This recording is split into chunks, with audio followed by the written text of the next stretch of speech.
And so it begins, a grueling stretch of 3 road games, all on the road, all against top 10 ranked opponents. It's a make or break point in the season for Cougar football. Hi everybody, welcome into the south side of Chicago. Along with Art Mandelbaum, I'm Joe Parson. Doesn't get any tougher for St. Francis than this one. Against the defending national champions, ranked number 1, and playing here at home on homecoming. But USF prepared well for this one.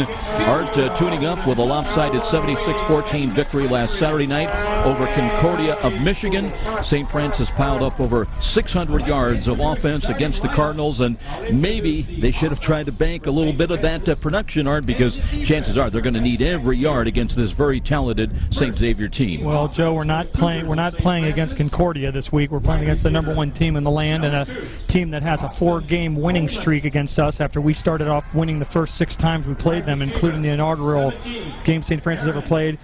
Today, Joe, it's going to be about rushing the football. I'll talk a little bit more about that, but again, that yardage that we used up last week, I don't think we could be worried about that. Today, it's going to be about rushing the ball because it gives us an opportunity to pass the ball, which is where we've had some problems with accuracy and a couple of interceptions and that kind of thing. And probably turnovers as well. No doubt.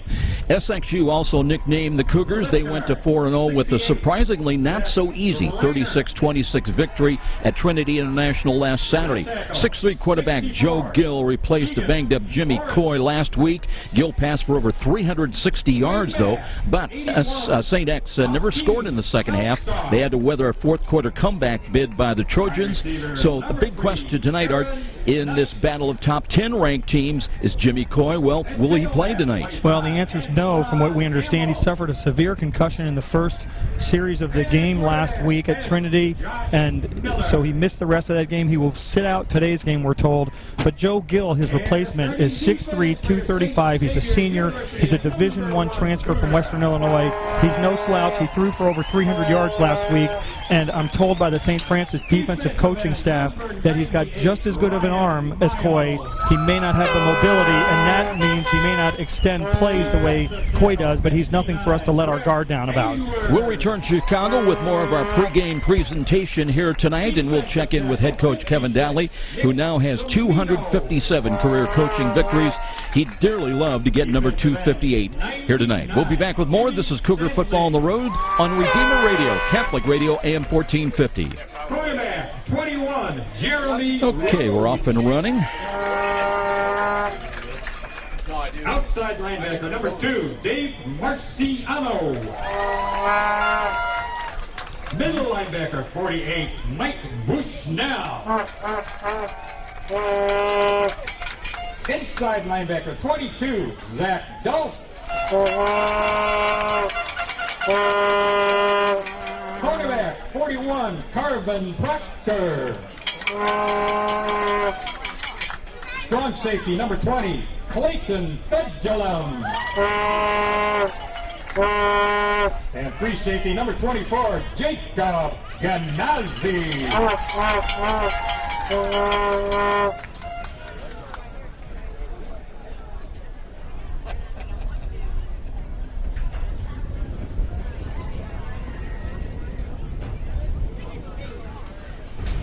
We are back with head coach Kevin Donnelly here before kickoff, and coach, homecoming for the Cougars. Of course, it's the red and white brand of Cougars with their homecoming here today. Big crowd will be under the lights here tonight. I know after that St. Ambrose loss, you were looking for a positive statement by your team. 76 points last week, and you probably wish you had an ATM machine where you could have put some of that yardage into the bank for today. But tell me, coming out of that game against Concordia, your impressions and getting ready for a tough assignment here today. Well, we had to go into Concordia with the idea we had to play hard for 60 minutes, snap to whistle, and we did that. And you know, we played everybody on the compliance list. We get everybody in, but we played hard. We made some mistakes, but they're correctable mistakes. But we played awfully hard, did a lot of good things. So I was pleased with that night. We kind of liked the night game and the homecoming, so now we got 2 in a row. Tell me about the week of practice, now the focus on the defending national champions, and how did your preparation change, if any? Not a whole lot. It really didn't. You know, past is past. future is down the road. You know, it's right now. It's what happens here in the next couple hours that really matters. You know, we've got to go out. We got to play hard. They're obviously defending champs. You know, they've got a good history. Ranked number 1 in the country. It's a great opportunity for us. But all the rings and all the championships and all the past, you know, doesn't mean a whole lot. It's what happens right now. And, you know, we know they're a good football team. We are too. Our kids are going to play hard. We're still trying to determine if Jimmy Coy is going to play or Joe Gill, who passed over 360 yards last week. But they've got a lot of talent on this team. And I know you preach ball security, and the turnovers have been a key in this series and probably going to be a key tonight. Well, the last 3 times we played them, we have been awfully kind. You know, we've turned the football over. We haven't been bitten by that thus far, so I don't expect it to start tonight. You know, we've got ball security all year long. Got to make plays, got to hang on to football, got to play good field position, got to play smart, got to play hard. So, yeah, I don't know, Coy, Gill, whoever, you know, they're talented, and, you know, we're going to be ready regardless of who it is, you know. I kind of hope it's Coy, actually. But, you know, injuries are part of the game. You know, if you remember, Mike, I just talked to Coach Fennis before the game. He said, I didn't cry for you when Carter went out a few years ago over there. And he says, I know you're not, you know, he says Coy's out. But whoever, I was kind of hoping he'd be ready to go. Head coach Kevin Donnelly with his his pregame take on the matchup here this evening between all Cougars, the red and white of the University of St. Xavier Cougars at 4-0, the ranked number 1 in the nation. They have not played a Mid-East League game yet in the MSFA, so that will be their first assignment here tonight in the league. Cougars, meanwhile, of the University of St. Francis come into tonight's game ranked number 10, so it's a top 10 matchup, and the Cougars of St. Francis are 3-1. They are 1-0 in the Mid-East League with that victory last week. And we're coming back with more of our pregame presentation. We'll have the coin toss down on the field. Our referee tonight, Sean Quirk. Beautiful night, sunny skies in the late going here with the sun setting back over our shoulder out of the west. The field is laid out north to south. 68 degrees, we're told, at kickoff. Sunny skies, winds could be blustery a little bit tonight, but right now they say northeasterly winds at 8 miles an hour. We'll be back with more. This is Cougar Football on Redeemer Radio, Catholic Radio, AM 1450. Okay, let's run the pair of 30s. Then I'll fill to the coin toss. And then after that coin toss, I'll throw it right back to you with a cue and to go start the game open. Sound like a plan? Oh, you got us? Yeah, you're running both spots. Come back to me. I'll fill till the coin toss, and then Ladies and gentlemen, I'll give to you to run the game open and the prayer, opening prayer as well. In fact, why don't you run the opening prayer now coming out of this? For the play of our national anthem. Yes. No. Run the prayer, though.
Welcome back, everybody. I'm Joe Parsar, and Mandelbaum is with us as well. We're waiting for the meeting at midfield. Our referee tonight, Sean Quirk.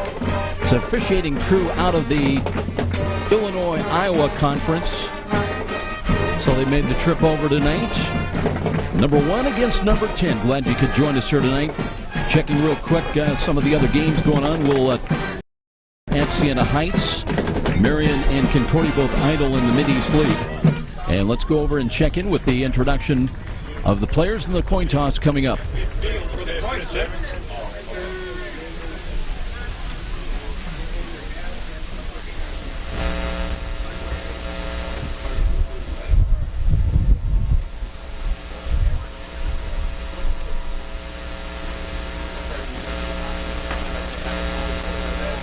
So far, we're not having much luck.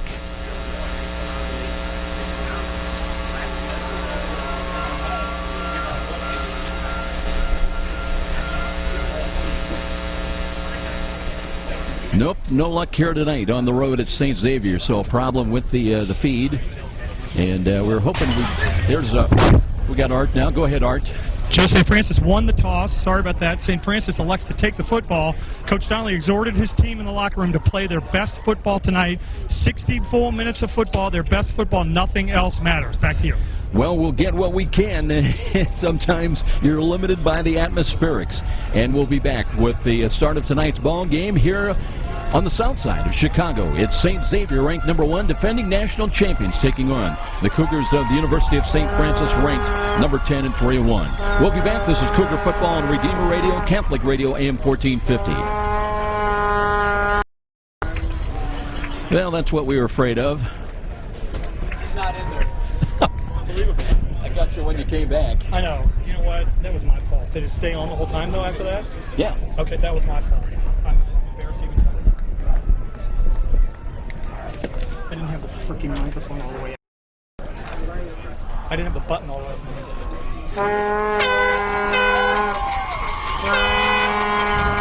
Welcome back, everybody. Joined us just in time with Art and Joe. We're getting ready for kickoff, and you can feel the tension building. Here come the Cougars of SXU onto the near side here. And we'll be getting St. Francis coming out on the far side in the blue and silver and white. We mentioned the other games in the Midwest League. And it's William Penn. They are hosting Olivet Nazarene today. Grandview at St. Ambrose. And don't forget, the next home game against for the St. Francis Cougars will not be until the end of October, Saturday, October 27th, 12 noon, against Siena Heights, taking on the Saints. But our 3 straight road games starting tonight. They'll take a week off, then at Marion, and then out to William Penn against the Kingsmen. Joe, I did want to tell you real quickly, we do have a few scores, one of which involved William Penn today. They're a top 10 team. They lost to Olivet Nazarene at home today, 30-27. So, wow. So Murderers Row may not be so murdersome on that third end of the road trip. St. Francis of Illinois beat Waldorf 52-6, and Grandview beat St. Ambrose 29-26 at St. Ambrose. So a couple of upsets in the Mid-States Football Association. And will it continue tonight? We'll see. Let's hope. Well, a year ago, the St. X Cougars, they went 14-1. They won the NAIA championship 24-20 over Carroll. Their only loss came 27-9 at Marion. Then they beat the Knights 30-27 in the playoffs. Joe, I honestly have never seen Kevin so focused with his jaw locked. I'm not kidding. He made me nervous. It reminded me of a halftime of a game at Taylor University several years ago, and you know what happened there. That was an unbelievably inspired speech before the game, and so Coach Donnelly's ready. If his team's is ready, his game face, right? Yeah, if his team's is ready, then I think we're going to have some good football today from the Cougars. I can help you there, buddy. I think I know what you're looking for. How about this? If you can hear this game, it's thanks to our communication sponsor, Dr. Todd and Mary Briscoe Family Dentistry. Their generous financial support helps make this Redeemer Radio Sports broadcast possible. Need emergency dental care? Call Dr. Briscoe at 486-9950, 486-9950. That's Briscoe Family Dentistry, and we appreciate their sponsorship tonight. Want to take a look at some of the numbers of the two teams coming in here tonight. Offensively, St. X is averaging 36.2 points a ball game, and University of St. Francis actually 43.8. But advantage to SXU in the scoring defense are giving up only 12 points a ball game. Meanwhile, St. Francis at 17.5. away from left to right and back defending the goal to our right, the south goal. And a driving kick. Yeah, they'll come down to Austin Coleman. They'll take it a yard deep out of the end zone. Comes across the 5 to the 10, looking for some running room. Reverses back to the left. Steps out of a tackle to the 20. And gets across to the 23, and then gang tackled. And that is where St. Francis will go on offense. 1st and 10 here tonight on the road against number 1. Austin ran into his own teammate that slowed him down. Not exactly sure who it was. I didn't get the number, but he might have gotten past the 20 had he been able to not bump into that guy. Cougars with an offensive line that average 275 a man offensively, tackle to tackle, led by the big fella Cam Edwards at right tackle, 317, a junior and 6'5". Josh Miller will start at quarterback. 38 of 75 through the air for 417 yards. Ranks number 10 in the Mid-States Football Association in passing yardage. Gives to Campbell. Campbell cuts to his right. Second effort, fighting his way up and gets out to about the 20-yard line. As we'll, again, we're kind of a low trajectory with our vision here to the field at St. Xavier, and might be a little tough at times picking out exactly where they are. That's a gain of 4, we'll tell you that. Second down and a short 6 coming up. It's almost like we're on the field on the sidelines watching here.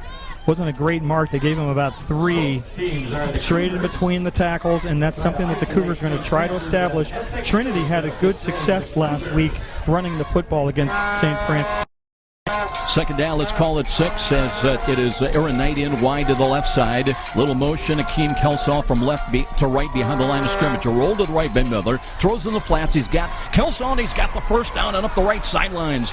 All the way up across the 45-yard line. So that's a big key, something that the USF Cougars have really been struggling to find some continuity in getting Akeem Kelsaw into action in part of the offense. He was that time for a first down carry. And good for 26 yards, Joe. And, you know, somebody today on the drive over here said, you know, we don't get Akeem Kelsaw involved in the game yet enough. It happened to be my chauffeur. That was you, and that was perfect timing on the rollout by Miller. Here we field position at the 45 for St. Francis, on the move from right to left. Campbell stays in as the running back, and they'll give the ball to him. Spins, and no, it was a keeper play by Miller, and he explodes on second effort into St. Xavier territory down to the 46-yard line. Well, that's almost close to another first down, Joe. It's going to be just shy. Miller is going to run the football today. That's something that the coaching staff decided they wanted to have. They want him rolling out. He's not a great pocket passer. They want to exploit the defensive ends. St. X lost their 2-star defensive ends off last year's team.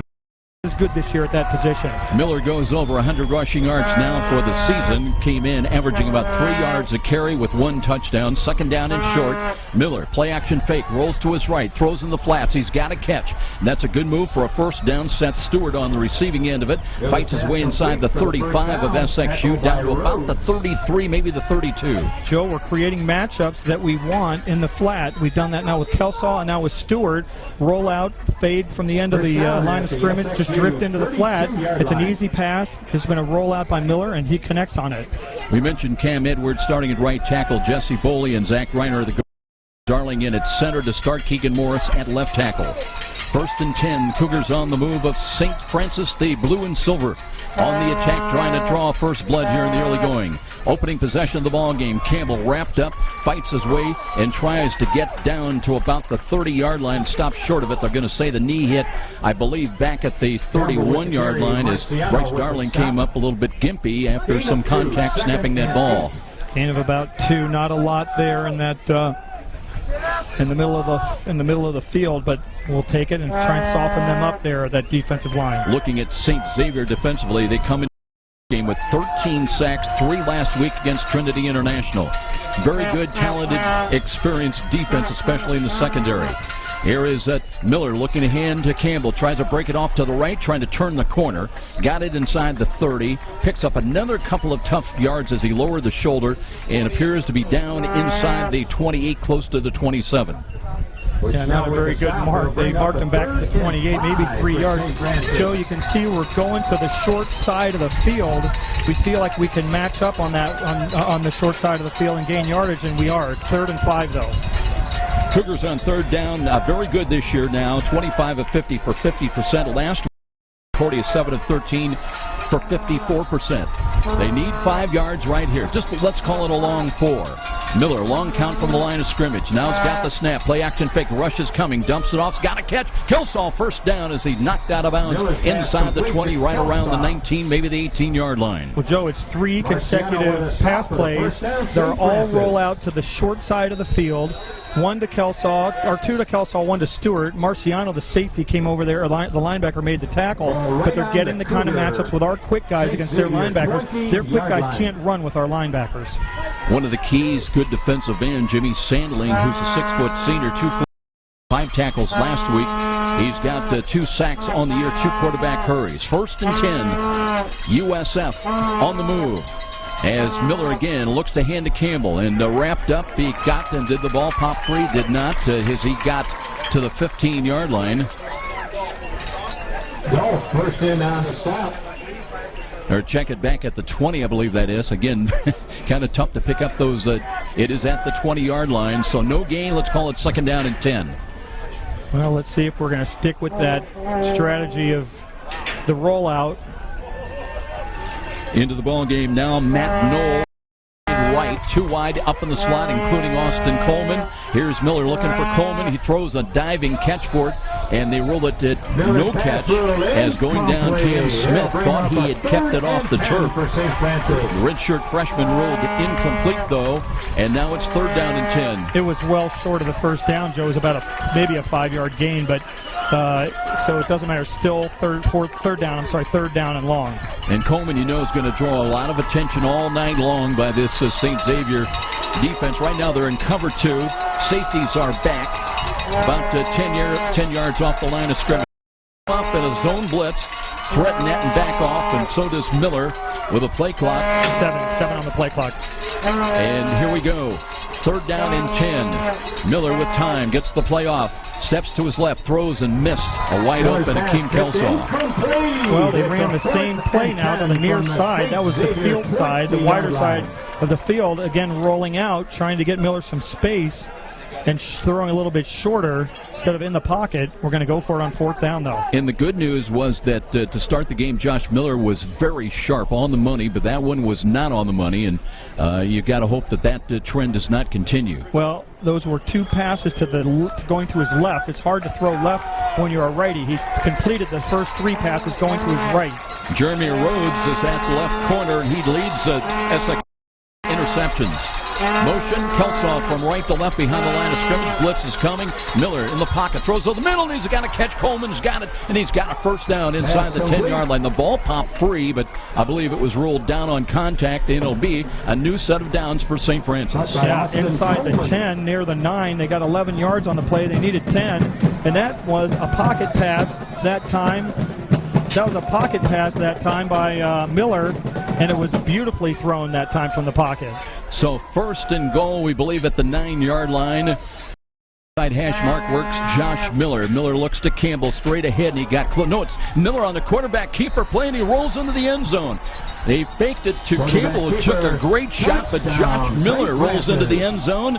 Just bootlegged that around the right side, a run of 9 yards at the 9:20 mark, and St. Francis draws first blood. Wow, Joe, that was an impressive drive. 3 first downs. We started back at our 18, and we marched the football, passing, mixing passes and runs, actually pretty balanced, and the Cougars draw first blood, as you said. Everybody keyed on Antoine Campbell. Now, Emo Eber on to attempt the extra point. Kick is long enough and good. And with a timeout here in the south side of Chicago, St. Francis, number 10, leading St. Xavier at 7-0. And this is Cougar football on the road on Redeemer Radio, Catholic Radio, AM 1450. Okay, everything okay back there? Yeah, what happened with that? I don't know.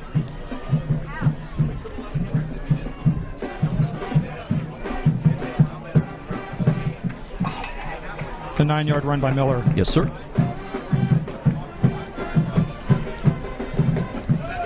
And you got to read when you get a chance. Okay.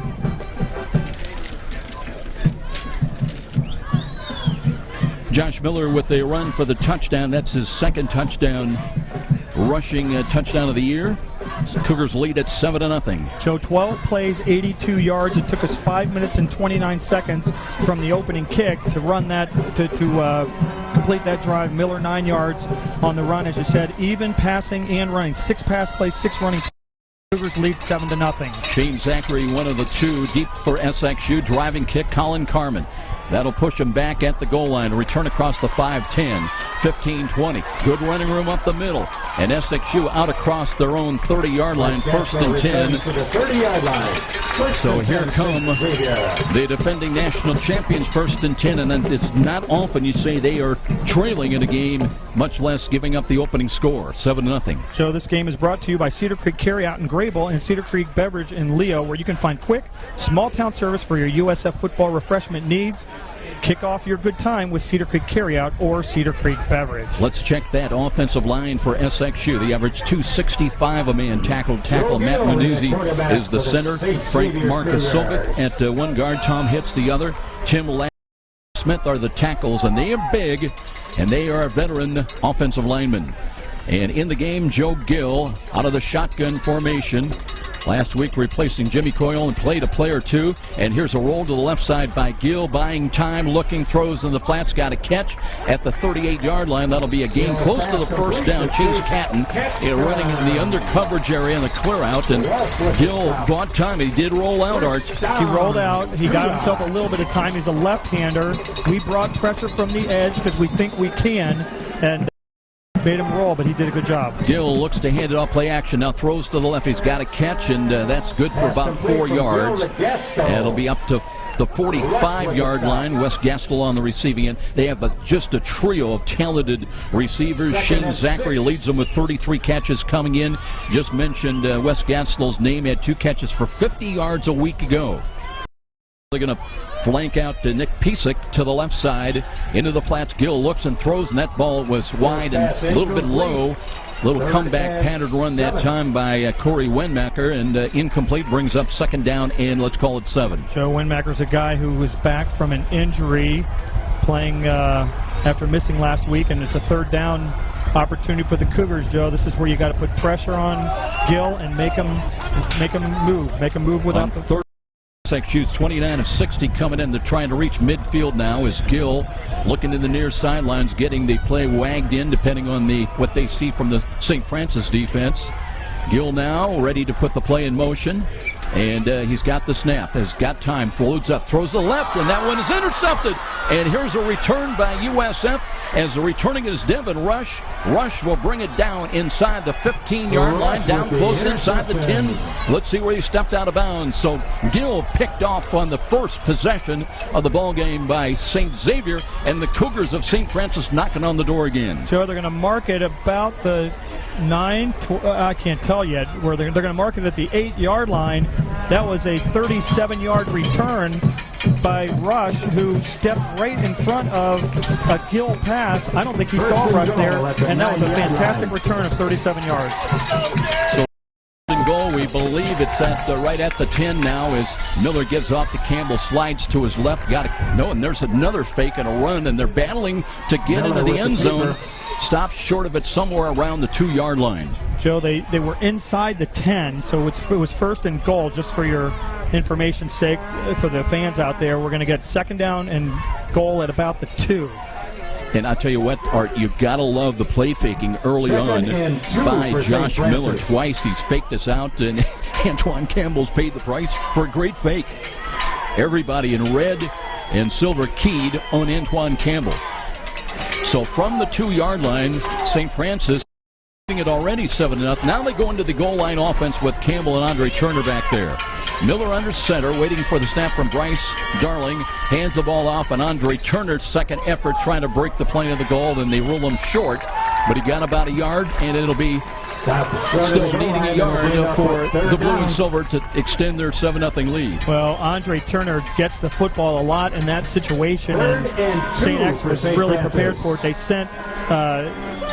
We sent Coleman in motion to try to move the linebackers, but they stayed put and did a nice job of jamming up the middle of the line. Wouldn't be surprised to see Miller He's run for one touchdown already. Maybe come with another fake handoff. Here's Campbell motion, and it is Miller dives across the plane of the goal. Did he get in? No. The officials have not ruled anything yet. They're waiting while they unpile. Nope, they're saying fourth down, Joe. So he's short. And this will be the third play for St. Francis. You take extra points here. We really gotta step on their necks here, right, Joe? We gotta make a touchdown here. If we can't get 1 yard, I don't know that we deserve to win the football game. You're on the road going against number one. You're going to go for 7. You got to stick it to them here now. It's all about the offensive line. Who's going to get lower? Do you go straight at them or do we go outside? We'll see. As Francis, Kevin Bush comes in, a left defensive end, and here's a dive. And did he get in? No. No indication again. No. Wow. And no touchdown. They had it first and goal at the 8, and St. Xavier comes up and stops them from crossing the plane of the goal. It was Miller straight ahead, and he could just not get it. So we were inside the 1 yard line to start with. We really needed about half a yard at the most, and we got about a half of that. So disappointment, but now we've got the defense. We've got to put some pressure on Gill. So Devin Rush with the interception, but the Cougars cannot capitalize on that. Looking on the turnover margin for the teams coming in, St. Xavier was +6 to start the ball game. St. Francis +2. Although USF a week ago, even though they won handily, they were -1 in their win over Trinity. In turnovers for St. Xavier. Gill out of the end zone, wants to throw, loads up, throws to the left. That's wide and incomplete. Trying a little crossing pattern that time, but nobody home. Looking that time for the receiver, that was Cole Midget. That was a dangerous pass to out in the flat. He's deep in his end zone, throwing all the way to his left side, and he's a left-hander, and he's got wind up as well. Gill looking to Pisek to hand it off, trying to find running room to his left. Maybe gets close, still driving out to close to the 4, maybe to the 5-yard line. They gave it to Gastel, Joe, and he went maybe 4 or 5 yards. So pretty good defense, considering they had the offense all spread out. Third down call coming up. Got to get it out to their own 11. Stop the Cougars at the 1. Hurry up offense. No SXU. Still 7-0 with 5:38 remaining in the opening quarter. Gill now steps away. Play clock still shows 16, so got plenty of time. Little motion now from left to right by Chase Catton across behind the line of scrimmage.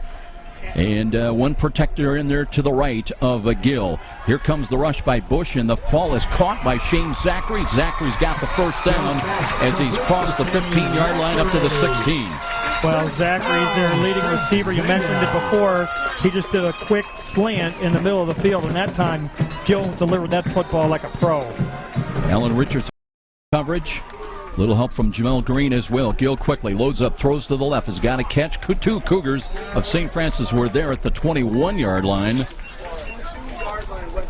Got Juarez and Taylor Brown over there to make the tackle. And nice there's coverage. no messing around by St. Xavier. Up to the line, spread offense once again, 3 wide. They pick up 6 on that first down call. They'll look on a sweep, handing it off, and not much there as Bush was there, I believe, to stop it.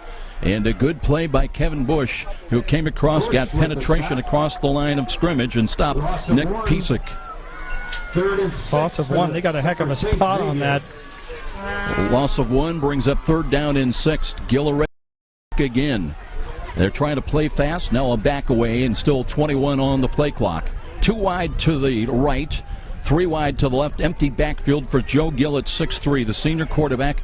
Big kid at 235 out of Western Illinois. And Gill, left-hander, loads up, and he's got a catch in trap, and he split the defense and got Chase Catton. That's a pretty good pass. And they've got it up to their own 35-yard line. Gain of 13, and they pick up their second first down of the game. Check out their third first down of the game, and that was another well-delivered football. They're going to mark around the 37. In fact, as Gill wants to throw again, looks, Catton's got it and dropped the ball. That time that was Justin Juarez that hit him just when Catton was trying to cover up on the ball. Now the Cougars of St. Francis trying to make a personnel change, as checking out of there quickly was Jake Allen and joined by Kevin Bush. St. Francis trying to keep fresh troops in there. Anthony Moore at the end. St. Francis with 3 down defensive linemen. Gill loads up, throws the home run ball. Nobody home. Triple coverage down deep that time. They're trying to go to Nick Denabenti. Try it again. De Benedetti. I got it this time. Easier for you to say. Triple coverage, though, is, again, one of them was Alan Richardson for St. Francis. Yeah, Alan Richardson was over there, and so was the safety. I think that was Here we go, 3rd down and 10. Gill out of the gun again, throws over the middle, and sliding catch for a first down. Shane Zachary. And boy, you just got to have double coverage on him. He's going to be the go-to man all night long. Well, Joe, actually, the coverage over there was really pretty good. Alan Richardson had him. The ball was thrown where only Zachary, 13-yard gain. Up at midfield now. Did we hear a whistle as Gill wants to throw? There was a driving catch. No, that's no good. At the Cougar 35 of St. Francis. Ball died a little bit on the delivery, so that'll stop the clock with 3:37. And I tell you what, you look at the number of passes attempted already. Gill was 22 of 37 at Trinity International last week for 362 yards. No picks. He was sacked one time. Blitz is coming, defensive left side on Gill. Got rid of it, throws, and there's a catch to the 46 of St. Francis. Wes Gastel on the receiving end once again. And 3rd down and 6 coming up. They've got to reach the USF 40-yard line. We got to stop them on a 3rd down. Consecutive 3rd down conversions on this drive. Gill's got the snap, waits, no rush, throws, and they got the catch again in traffic. And who else? Wow. Shane Zachary. Alan Richardson had a little help as well from Devin Rush, but they couldn't stop the completion. They had 2 receivers in the same area. We had 2 defenders where we needed them, but just Gill threaded the. Empty backfield once again. Gill wants to throw, looks, loads up, throws a high ball, and threw that couple of yards deep into the Cougar bench of St. Francis. I don't know if that was a throwaway or just a slip of the delivery, but incomplete, and stops the clock with 3:01 remaining here in quarter 1 action. He was trying for Cole Midget over there, and the Cougar defense was very good in the flat. The linebacker had moved out into that area, Devon Rush.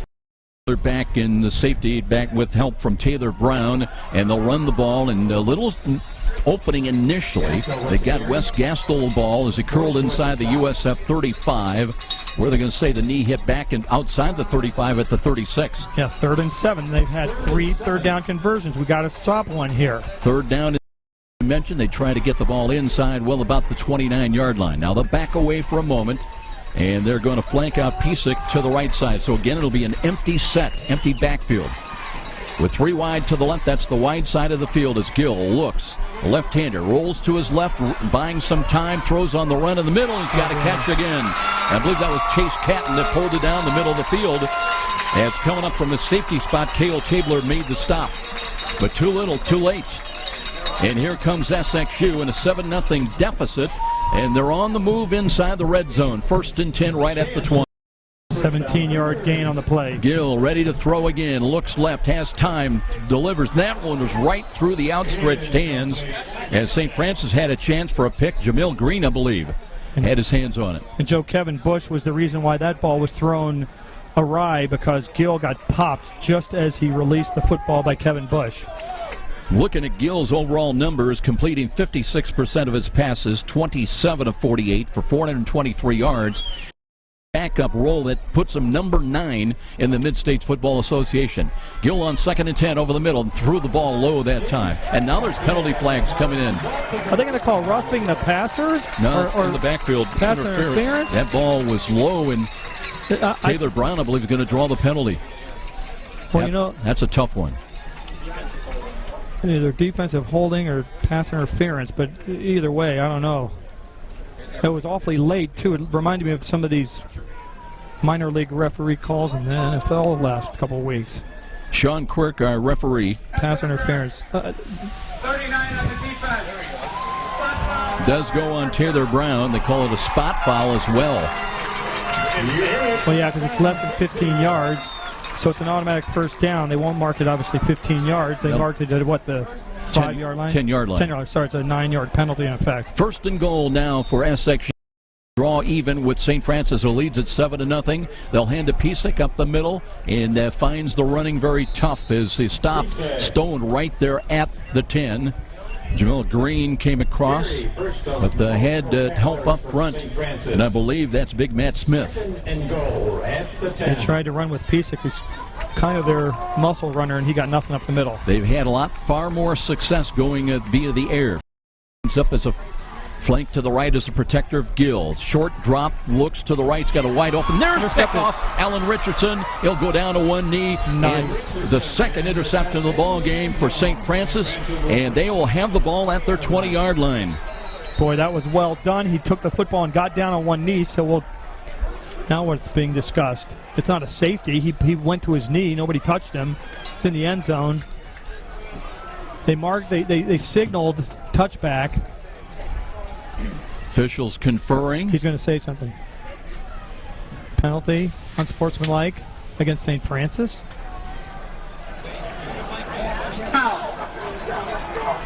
Unsportsmanlike conduct against the Cougars, but I'm pretty sure it was after. So the interception, we believe, is going to stand by Alan Richardson.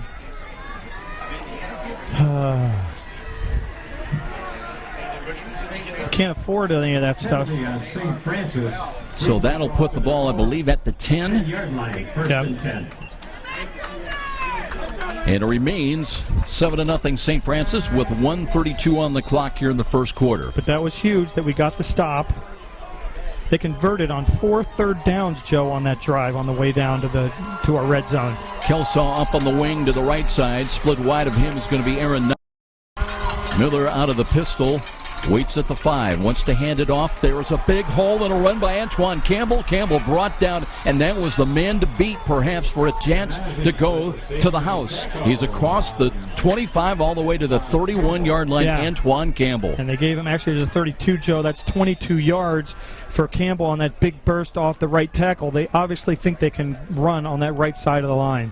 Aaron Betcher in wide to the left side. Coleman is up in the slot to the left. He's got single coverage right now for Josh Miller. Miller out of the pistol again, taking some time off the play clock, still 17. Now checking that SXU defense. He's got the snap, looks, calls his own number, cuts to the 35, and stops short of the 40s. He's knocked down at about the 37-yard line. But a good job, and Josh Miller's had success calling his own number tonight. Yeah, he rushed that time for 5 yards, and, I think that looked like a set-up play, like a quarterback draw. He went deep in the pocket and then took off as soon as he got to the deepest point and had some running room. Got cut up by the shoelaces. Otherwise, he might have gone for another 5 yards or so. Clock inside of 40 seconds. We're down to 34, in fact. It'll be 2nd down and 4. Miller again, 2 wide to the right, 2 wide to the left. SXU jockeying at the line of scrimmage defensively. Miller barking out the signals here in the late going of the first quarter. Now looks, they've got a misdirection handoff, and here's Austin Coleman near side, 40-45, and he got clothesline and still on his feet into SXU territory. I thought he was down at midfield, Art, and he continued on, kept his pins underneath him, and brought it inside the 45 to the 43. He spun when he got to the 50-yard line and spun himself right out of a tackle and ended up with a 20-yard run. That's going to do it for the first quarter. 7-0 USF. They've had 2 interceptions. They were denied, and 1st and goal from the 8, but they've got the lead, and they'll have the ball when we head back here to start the second quarter. 7-0 St. Francis on the road against number 1. And this is Cougar Football on Redeemer Radio, Catholic Radio, AM 1450. America, and wearing a patch on their left arms to help defeat a terrible. Tell you what, Robert, go ahead and get that second 30, that Todd Briscoe. I think we can sneak that in. The Football Coaches Association is raising awareness and research funding to cure Duchenne muscular dystrophy, the most prolific genetic killer of young men. Support our coaches here at SXU and other coaches throughout America by donating to life-saving research. If you get out your mobile phones and text the word CURE, C-U-R-E, to 90999, you will be donating $5 on your next mobile phone bill. Text CURE, C-U-R-E, to 9099 to donate $5. This is Coach the Cure, MD. Thank you for your cooperation. First down, St. Francis. Welcome. We start the second quarter. St. Francis at the SXU 43. They've got a first down, and there was movement. And When you're as big as Cam Edwards, you come out early, you're kind of conspicuous. Well, the defensive line jumped, and then Cam Edwards got up, but they're not going to call him. They're not going to give us any help with that. It's just going to be a penalty on the Cougars for a false start. St. Francis on top of number 1 here, SXU leading. It's an all-Cougar affair, 7-0 ball game. 2 interceptions already against Joe Gill as St. Francis now breaks the and comes up to the line of scrimmage. Josh Miller has done a great job so far. There was movement defensively across the line of scrimmage. No penalty flag as Miller now checks off, and with 7 on the plate clock, we're down to 5, we're down to 4. Got to be aware. 3, 2, 1, and he gets the play off. Rolls to his right side, wants to throw, being pursued, reverses. Now will run midfield, 45, and lose a yard. Did not get back to the 43. Remember, we had the 5-yard penalty, Joe, so we actually gained 4. Got the penalty yardage basically back. Yeah, well, 3 of it anyway. Boy, did not get a good spot. You know, the umpire got in his way too, and slowed him up. He was trying to cut outside, and the umpire slowed him down, basically bumped right into him. So it's going to be 2nd and 12 now. Kelsaw in, one of the wide far side of the field, 2 wide to the right. 2nd down and 12. Miller again backs away. Checks the Cougars sidelines, the St. Francis sidelines. Play clock at 8. Still time. Looks over his shoulder now. And ready for the snap. He's got it. Wants to hand it off. Here's Kyle Mathewson, and he'll get back only to the original 43 at the start of this quarter. That was a good tackle, Joe, out there in the flat. It was Matthew's son with the carry. Sorry, it was Dolph, the outside linebacker, who made that tackle. Well, Dolph with 12 tackles at Trinity International last week, leads them with 44 on the year. 9 tackles for loss and 4 sacks. That is a leader for SXU in all those categories. Now St. Francis is going to call a timeout. 13:40 remaining here in the first half. 7-0 as it continues to darken at St. Xavier. And we'll pause and be back. This is Cougar Football on Redeemer Radio, Catholic Radio, AM 1450.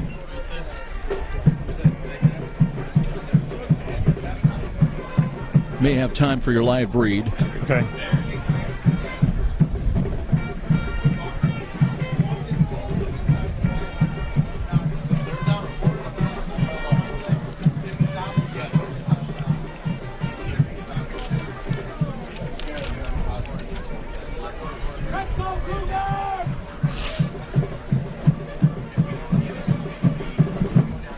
St. Francis trying to get to the 33-yard line on this 3rd down snap coming up. They've got 3rd down 11. Even when you're not able to make it to the University of St. Francis football game, it can be right at your fingertips with RedeemerRadio.com. Redeemer Radio is broadcasting every Cougar football game. Just go to RedeemerRadio.com and click on the Listen Live button. Mathewson stays in as the running back. St. Francis needing 11. They've got it at the 43 of St. Xavier. They've had 2 interceptions already tonight against Joe Gill. Miller, now they back off SXU defensively. There was movement across the line of scrimmage again. And Coleman checked. Now resets. Play clock at 12. Still time. And Miller wants to throw. Short drop. Throws to the left. In traffic. And that was, they had double coverage. Well bracketed. Looking for Knight. And now there's a penalty flag. And the umpire got hurt. Got hit. He's down on his back. There was a collision with one of the St. Xavier defenders running across the field in the defensive secondary. So we've got a penalty flag and we've got an official down. It's being attended to by both teams. You always worry, Art, and think about the big guys flying around there, 270, 300-pounders, and you kind of forget about the guys in stripes, and sometimes they can be in the wrong place at the wrong time. Yeah, you know, in certain games they've moved the umpire to the back of the offense. Pass interference against St. X. On the defense, spot foul, automatic down. Pass interference, it's a spot foul. So it's an automatic first down, and that's our second conversion on 3rd down. We're 2 for 2. We'll take it via penalty, and that's going to move the ball, Joe, to the 32. They're still tending to the umpire who's down and sitting up at least. He's probably had his bell rung pretty good. But I know you had some scores from earlier at some of the afternoon games, if you can locate it. I got them right here, Joe. Grandview 29, St. Ambrose 26. Olivet Nazarene 30, William Penn 27. That's an upset. A shocker. Yep. And St. Francis, Illinois 52, Waldorf 6. So it's a full moon tonight we see rising in the east, and maybe that's the sign of some unusual things to happen. Have been already today. Now at official, let's see if he's still kind of bent over. And he's not. I don't know if it's his left knee. I don't see him continuing on. Do you? Yeah, we'll see how they. He's a pretty big guy. He's gimpy too. He's a pretty big guy too. I stood on the field next to him when he and the referee, Sean Quirk, the referee, was talking to Kevin Donnelly. Empire's Bob Moser is the banged-up official. We're going to get some St. Francis linemen out there to help him get him off the field. Maybe, maybe not. Well, looking ahead as far as the St. Francis schedule, they will be idle next Saturday, but then 2 weeks from today, they'll head down to Indianapolis on the 13th of October.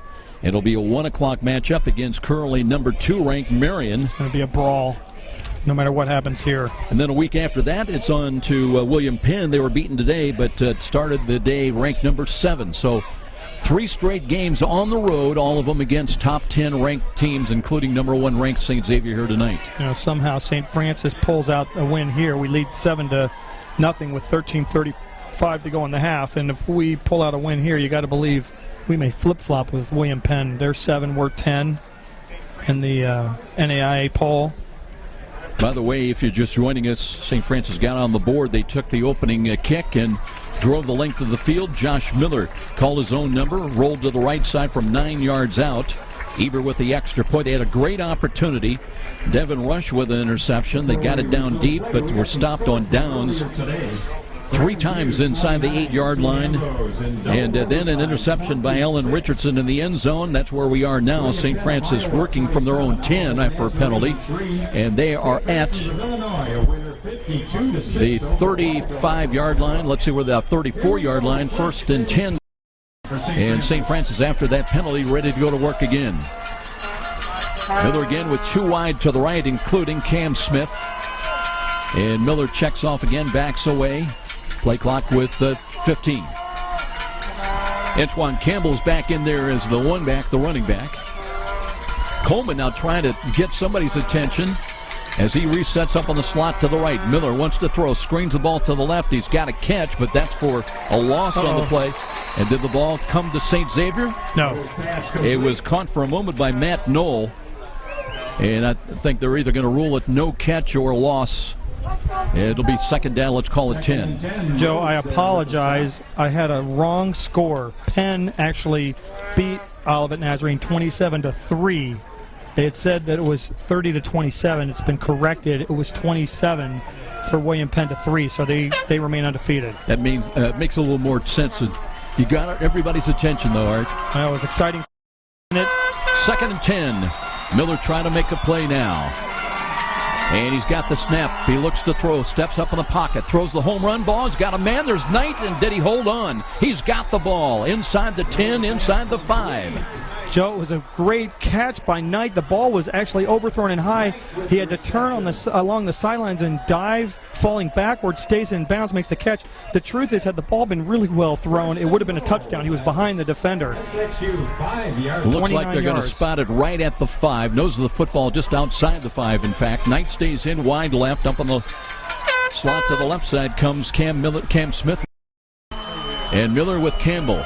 Cougars been denied here their previous possession inside the 8. They've got it at the 5 now, leading it though 7-0. They'll give to Campbell. Campbell cuts to his right, gets by 1, and dives for the end zone. Did he get in? We'll wait for the indication. Easily, yep. And touchdown. There was no doubt about that one. Campbell went off right tackle, spun out of a tackle, and backed into the end zone, falling forward on his rear end, and a touchdown for the Cougars at 12:14 to go in the half. So the interception by Ellen Richardson in the end zone leads to another touchdown on the board, and St. Francis, ranked number 10, leads at 13-0 pending the conversion try coming up from Emerson Eber. And the kick was tipped at the line of scrimmage, and it is no good. Oh, boy. So it'll be 13-0 St. Francis with a timeout here in Chicago. This is Cougar Football on Redeemer Radio, Catholic Radio, AM 1450. 13-0 St. Francis. You know, he's not getting elevation again.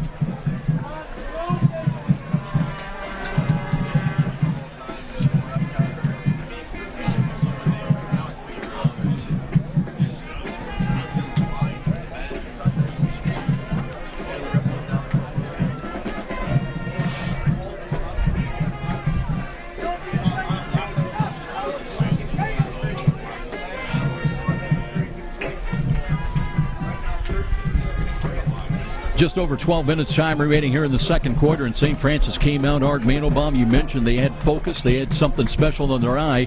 And on a moonlit night here in Chicago, under the lights, St. Francis leading at 13-0 over number 1 defending nationally ranked St. Xavier. Joe, that was a 9-play, 90-yard drive. It took the Cougars 4 minutes and 18 seconds to complete. Antoine Campbell, a 5-yard run. Emerson Eber misses the extra point at St. Francis 13, St. Xavier nothing. And, you know, extra points are critical, Joe. We cannot afford. That killed us St. Ambrose, if you remember. Shane Zachary, Wes Gastel back deep. Here's a high end-over-end kick. That'll be taken deep in the end zone. They'll run it out. It'll be Gastel across the 5 to the 10, 15. Running room to his right. Cuts further right and looking to get out across the 30-yard line and down the St. Francis sidelines. He goes all the way up close to the 40-yard line. Well, he is dangerous, Joe. That Gastel has had a couple of long run backs. So it'll be very good field position now for St. Xavier. They are on the short end, however, of a 13-0 score. That's a 43-yard kick return. Well, no, they're going to mark it at the 38. Still about a 40-yard kick return. I was going to say he was, a good 5-6 yards deep in the end zone, too. So Gill comes back out. 2 interceptions already. Jimmy Coy, if you missed the announcement, concussion last week, only played a play or two against Trinity International. Has not been cleared to play here tonight.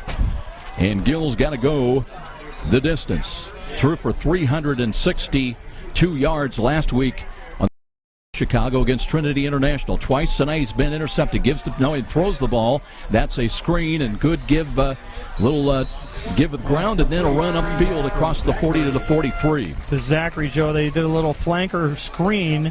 It was covered pretty well, but one of our linebackers over there whiffed. I believe that Corey Terrell had a beat on him.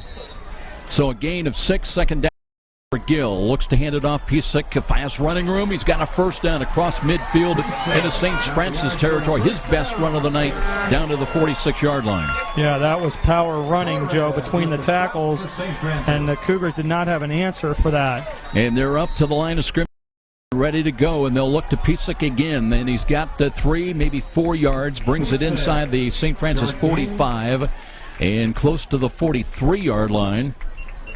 Well, I tell you, St. Xavier playing fast up-tempo once again. Clock moves inside 11.5 minutes. 13-0 St. Francis. Gill to Piesic out of the gun.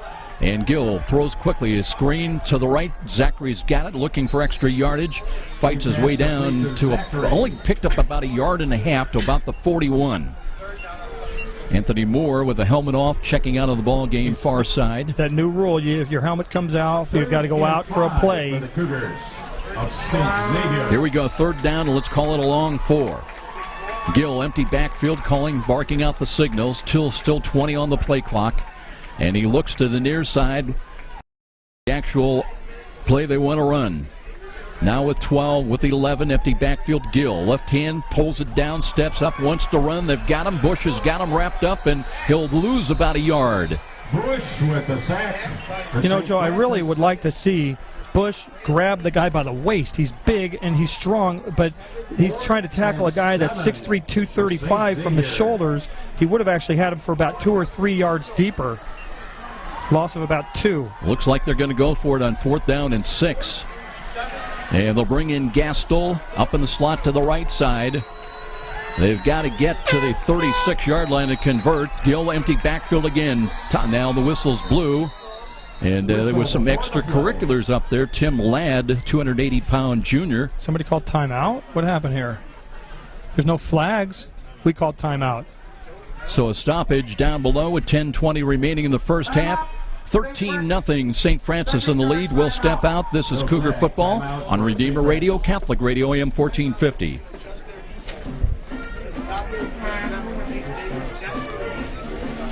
Okay, we're looking good with the spots.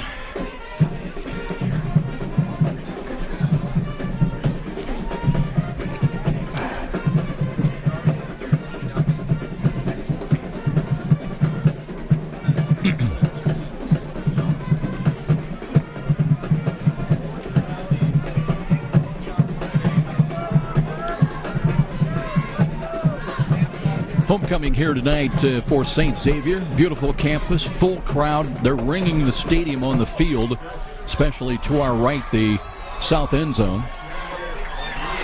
Could not ask for better conditions. 68 degrees at kickoff. Than that now.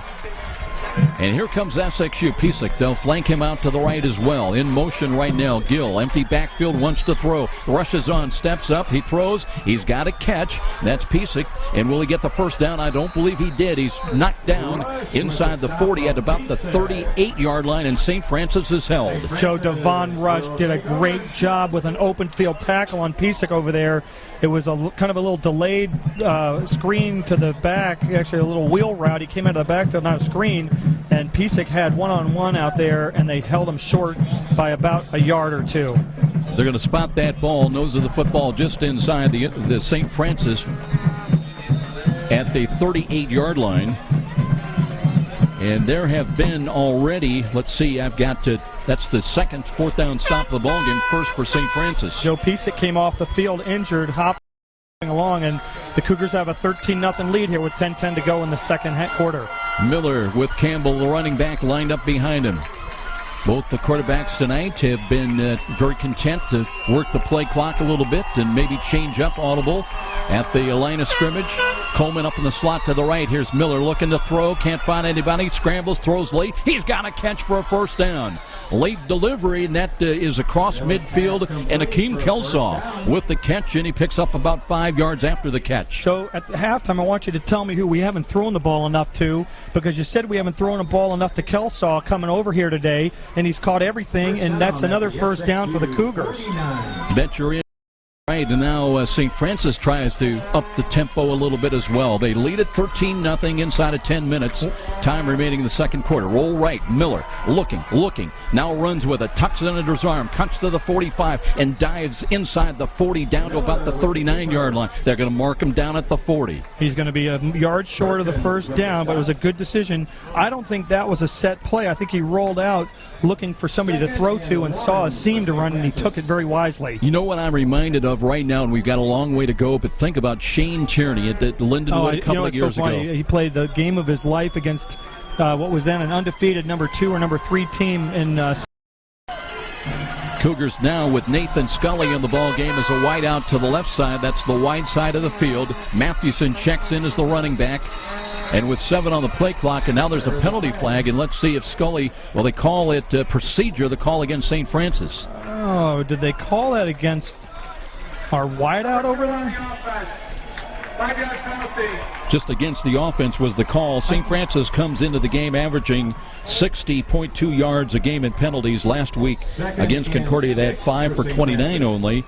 But get this, Art, St. Xavier racking up 86 yards a game in penalties. Joe, I think that was called on Scully, the wideout. I don't know what he did, because the receiver can adjust. He can move. And the side judge, I don't know. It's weird. So second down and 6 with a loss of 5. And again, jockeying at the line of scrimmage are the SXU defenders. Now Miller's ready. Looks, hands off Mathewson, cuts to his right, trying to get to the outside, lowers the shoulder, bowls his way down to the 40-yard line. Mathewson introduced himself to Clayton Fedulum. Thanks. Clayton Fedulum came up trying to hit him low, and Mathewson got lower than the sophomore for St. Xavier and just bowled him over, a 6-yard gain. I worked on that one for about 2 minutes, and the other one, De Benedetti. It was another one that we had to work on a little bit. Fedulum, I stopped and you helped me. Joe, it's going to be 3rd down and half a yard. Well, this has been the short yardage situations. Very tough for St. Francis. That is when St. Xavier stiffens and plays their best. pistol. Campbell comes the running back. They need a yard to keep the drive alive on 3rd and short. Miller looks and he wants to throw, spins to his left. He can run. He throws on the run. He's got a catch. Is Knight? No, it's dropped ball, I believe. Incomplete. Or did they rule it catch? Incomplete. Inside the 20-yard line and brings up 4th down. I thought Miller could have run, I thought. Joe, he could have, and it was a gutsy call to throw on that. He rolled out. I'm sure he has the option to run or throw, as Coach Coate told me before the game today. They're going to go for it. Yeah, of course, and we're at the 40, yep. Coleman up the slot to the left side of the field. Miller looking at blitz possibility up the middle by SXU. He'll give it off to Campbell, and no, Miller again keeps it. He's got running room. Still on his feet inside the 30, inside the 25, and down to about the 23-yard line. That's good for 17 yards. That'll get a 3rd down conversion. Fourth down. What has this kid been doing practicing with the fakes of the handoff? He is night and day difference this week. And the interesting thing was, if Campbell would have had it, he would have gained that yardage too, because they ran side by side in the same hole. Here come the Cougars again in the silver and blue. They've got it at the 23. New set of downs to work with. As Brent checks in, he's up in the slot to the left side. And Miller now with Campbell still in there as the running back. Long count from the line of scrimmage. They'll hand to Campbell trying to work off tackle. And they were waiting for him at the pass that time. Didn't get much. Maybe inside maybe gets a yard. Yeah, maybe one. We'll be generous and call it one. They strung that thing out. We tried to go off tackle on the right side, and they just strung it out. Nose of the football just outside the 22-yard line now. 2nd down and 9. And as much as anything, St. Francis trying to manage the clock a little bit now with 6:41 remaining in this first half. Well, it is a 13-0 lead by St. Francis. Part of managing the clock, Joe, is trying to get rushing yards. They want yards today rushing. Here's Miller, looks to the near side, screams to Kelsaw. Kelsaw spins off a tackle and fights his way down. He'll get about 5 or 6 yards, I think, down to about the 17 or 18. Yeah, the 14. Sorry, Joe. He's gain of 8. That's going to bring up about a 3rd and 1, it looks like. Yeah, they do spot that on the inside part of the 15. So 3rd down and obviously 4 down rushing yardage again. And we're so low that we can't see the numbers on the field at every 10 yards. It's hard to see, especially if you're old. And you got. Hey, I resemble that. Both of us. and we got their players standing in front of us, in front of the yard marker, so it's very confusing. That's why you thought it was inside the 20. It was actually inside the 15. So we'll take it another 3rd down and short. Clock is stopped right now with 6:21 remaining, and referee Sean Quirk is walking over slowly. The umpire had come back on the field. Now he's leaving again. He tried to come back out and play. He's obviously not able to do so, or to officiate. He's obviously not able to do so. So I believe the St. Francis and St. Xavier trainer is going to pay him a little of attention. But 3rd and 1 coming up, so still key calls coming up for both teams. St. had to add to their 13-0 lead. As Miller taking a look out of the pistol. He's gone all the way tonight so far. He's played well. And looks to hand it off, and there's Campbell dives for the 1st down as he brings it down inside the 12, maybe to the 11. Joe Campbell had nothing there. He vaulted over the line, including his left guard, to make that little yardage, and it was a good block over there on the left side. I think it was Bryce Darling. Darling helped up by some of his teammates. They mark him down inside the 12, close to the 11 now. Just outside the 10, it's going to be 1st and 10. We've got a chance to get a 1st down still. Miller again waiting for the snap. He's got it. Option run. Pitches the ball back to Campbell. Campbell gets by one. Cuts at the 10 and upended, trying to back his way down close to the 5. Joe Kelsaw is going to have a game ball if he keeps playing the way he played. He blocked on the outside there that sprung Campbell to get that 5-yard gain. So nose of the football just outside the 5. And as Art mentioned, the Cougars of St. Francis can pick up a 1st down without scoring right around the 1-yard line. Now let's see. They brought the play in from the bench. Seth Stewart will check into the game, into the huddle. It's about at the 6-yard line, just outside the 5. Nathan Scully stays in as a wide out to the left. Coleman's up in the slot to the left side. Let's see if Miller tries to go to him. No, he'll go to Campbell.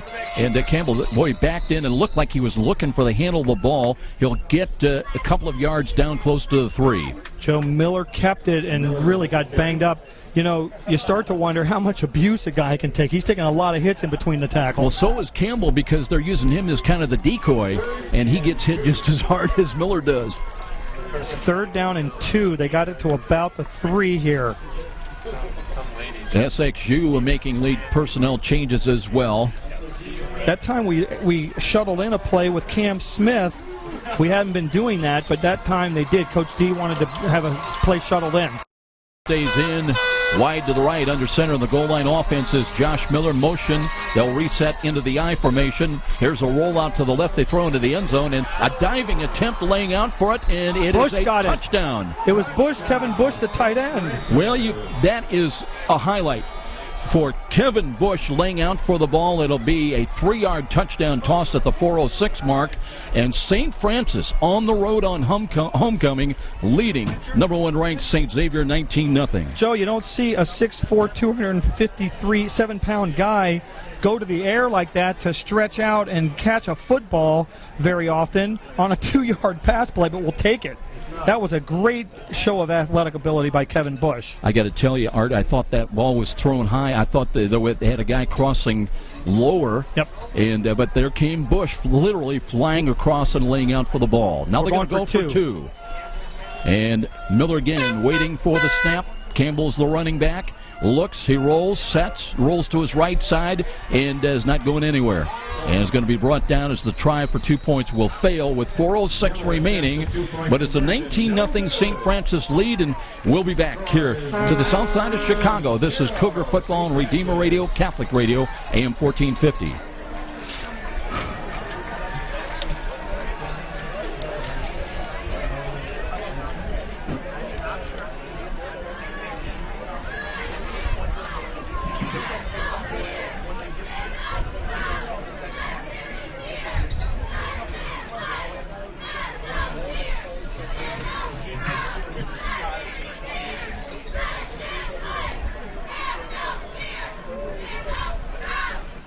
Josh Miller with his 4th touchdown pass of the season. All of them before that had gone to Austin Coleman. And Kevin Bush, not only his first touchdown, but his first pass reception period, Art.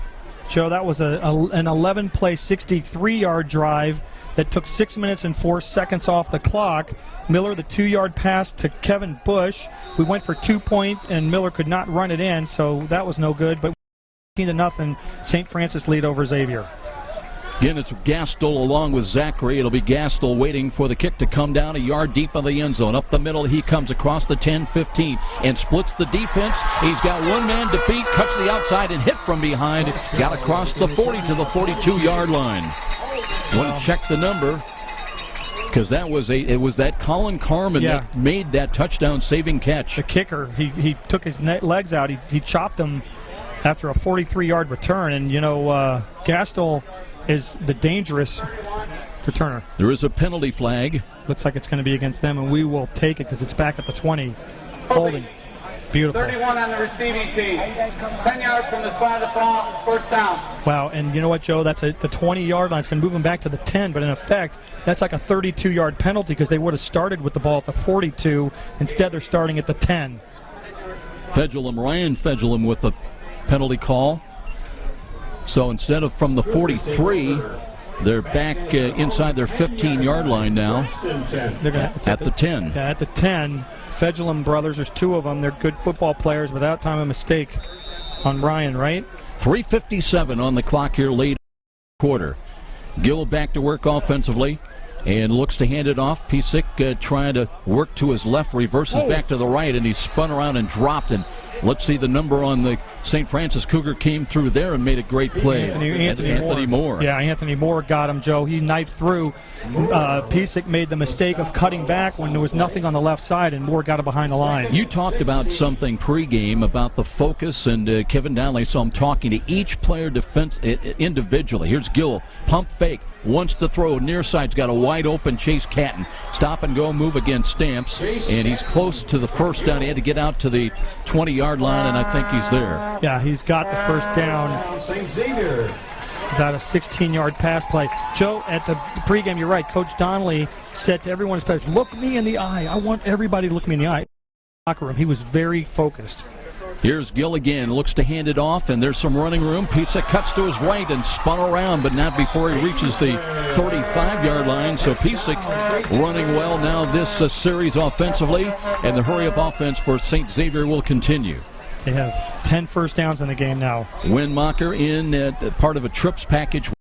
Offside now. Gill drops the throw and flush to his left. Wants to throw over the middle. He's got to catch again for a first down. That's Windmacher. We just mentioned him.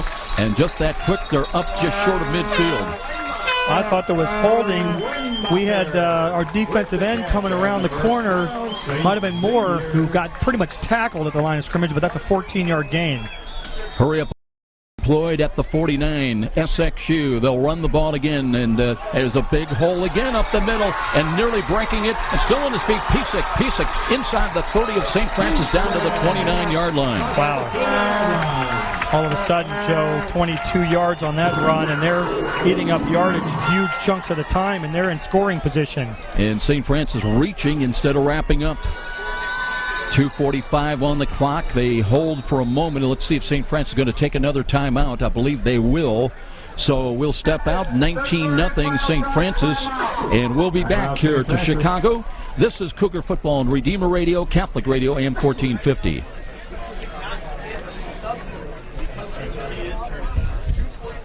Okay, Robert, we'll probably steal one at the end of this first half from the halftime, and then have you open with the halftime open.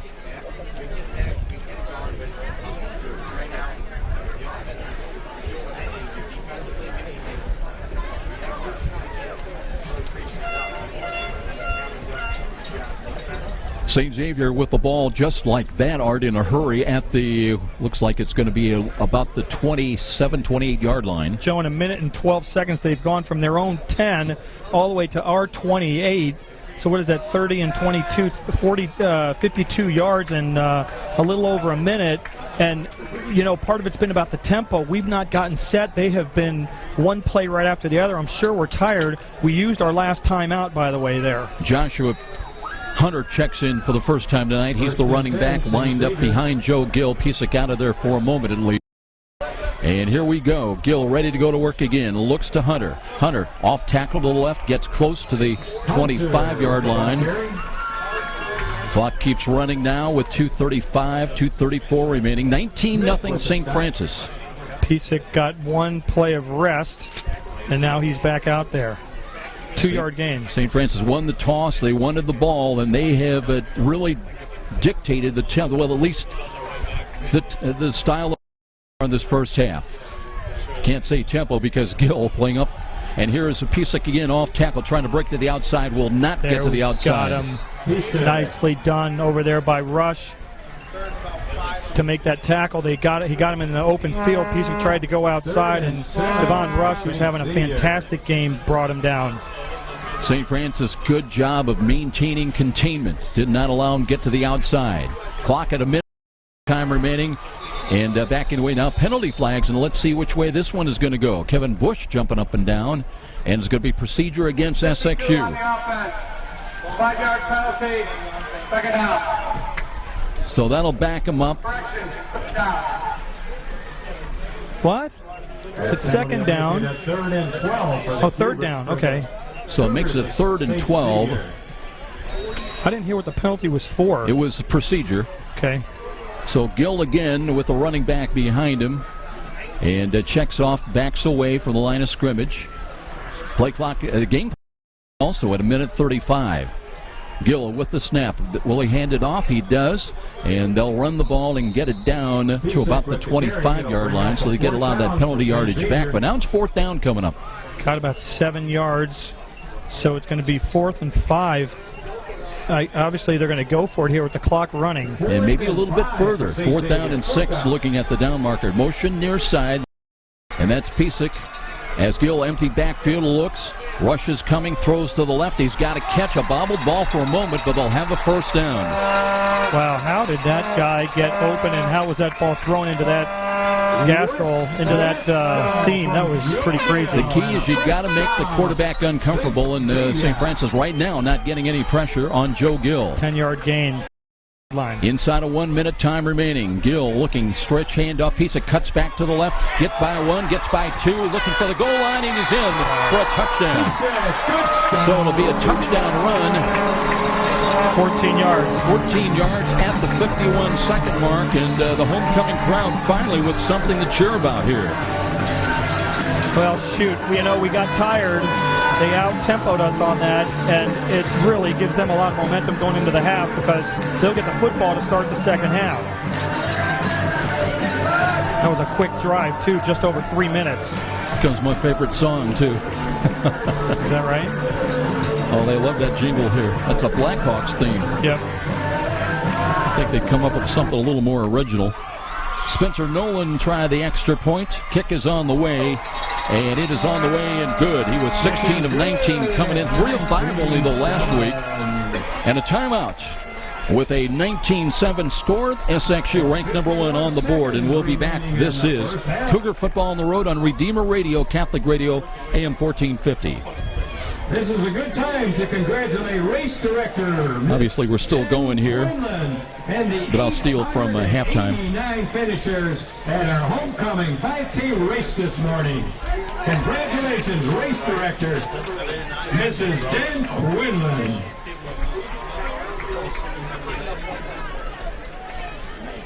I think you got a read coming up, don't you? Sure, if you want. I've got the paid reads. So St. Xavier on the Piesic run. That is his only second rushing touchdown of the year, but he came in with 264 rushing yards, and that put him in the MSFA. Joe, that was a 10-play, 90-yard drive. It took him just 3 minutes and 6 seconds to complete. Piesic 14 yards on the touchdown run. Nolan gets the extra point, and now St. Francis's lead is cut to 19-7, 51 seconds to go in the first half. Nolan teeing it up. He'll kick it away from right to left. Well, very picturesque under the lights here now tonight. Completely dark except for a full moon directly across it as we look at on the east side of the field. And ready to go, approaching, hits the ball, line drive kick, and waiting for it. Coleman's got it, brings it across the 10-15, looks for a block and didn't lost his footing trying to make a cut short of the 20-yard line. And getting up a little slowly, Kevin Bush helps his teammate, Austin Coleman. A 16-yard return. So, Joe, you know what? Last week we tried to do something at the end of the half, if you remember. Ended up getting an interception and giving up a score. We don't have any timeouts left. They have all 3 of their timeouts left, but I feel like we ought to just be careful here. 46.5 seconds remaining until intermission. Let's see how Coach Kevin Downley plays it down. Less than a minute remaining. His team is still leading at 19-7. As Miller waits for the snap from Darling's got it, and quarterback run, looking for some running room, and got across the 20 to the 21. They're going to call timeout. We'll keep things right here. So that'll stop the clock with 40.6. Miller gained about 3 out to the 22. You know, I know they're trying to be conservative by having Miller run the football, but he took a big hit, another big hit. He's taken a number of big hits running the football. He's probably our leading rusher. We haven't got any stats yet, but I'd rather see maybe guys who are built to get those hits run the football here down the stretch. Coleman maybe, or some of the other numbers coming in, comparing these two teams as far as through the air, you would expect a big advantage for St. Xavier, basically with Jimmy Coy not playing tonight, but Coy came in with 975 passing yards, 12 touchdowns, 2 picks, and he was basically averaging over 240 yards a game through the air. But as a team, St. Xavier averaging 349.5, 349 yards plus a game through the air. St. Francis not bad at 230 plus, but a big differential of about 120 yards a game through the air. 3 chances to win. Here we go now, 40.6 seconds remaining until intermission. 7. Second down and 7. The corner's playing off now. They drop back as Miller out of the pistol alignment once again, waiting for that snaps. Got it, hands the ball off Austin, or I should say to Antoine Campbell, and he'll bring it up close to the 25. And let's see if another timeout called by. Yep. They'll take another timeout. We'll keep things right here. 36.9 seconds remaining. So third down and 5 call coming up with St. Francis trying to move the ball out to their own 38, 39-yard line. Fans, have you heard about Redeemer Radio's Tailgate Talk every Friday night at 6 o'clock? Sean McBride, Joe Wharton, Mark Watts, and Northeast Indiana Game Night's Casey O'Boyle take an in-depth look at Allen County High School football matchups. You'll hear coach and player interviews and our panel's predictions. It's Tailgate Talk every Friday night, 6 o'clock, right before the Lures or Dwenger game broadcast on Redeemer Radio, Catholic Radio, AM 1450. Joe, it'd be nice for us to get a first down here so we don't have to punt to them, punt to Gastel or one of their dangerous return men, and see because if we can get a first down, we run the clock out. Jeremy Rhodes does a lot of their punt returning. He's got a long of 29 this year. Yeah, Zachary, Catton, and Gassel and Wenemaker also as well. I'm sorry. Yeah, Rhodes and Catton are the punt returners. 7, just over 36 seconds remaining in the first half. St. Francis trying to pick up 5 valuable yards. A misdirection play coming up and a run by Austin Coleman. Coleman tripped up, steps out of one tackle, but he's not going to get there. In fact, he's going to lose yardage. He just never could get turned upfield and brought down with a loss back inside the 25-yard line, back around the 23, I believe.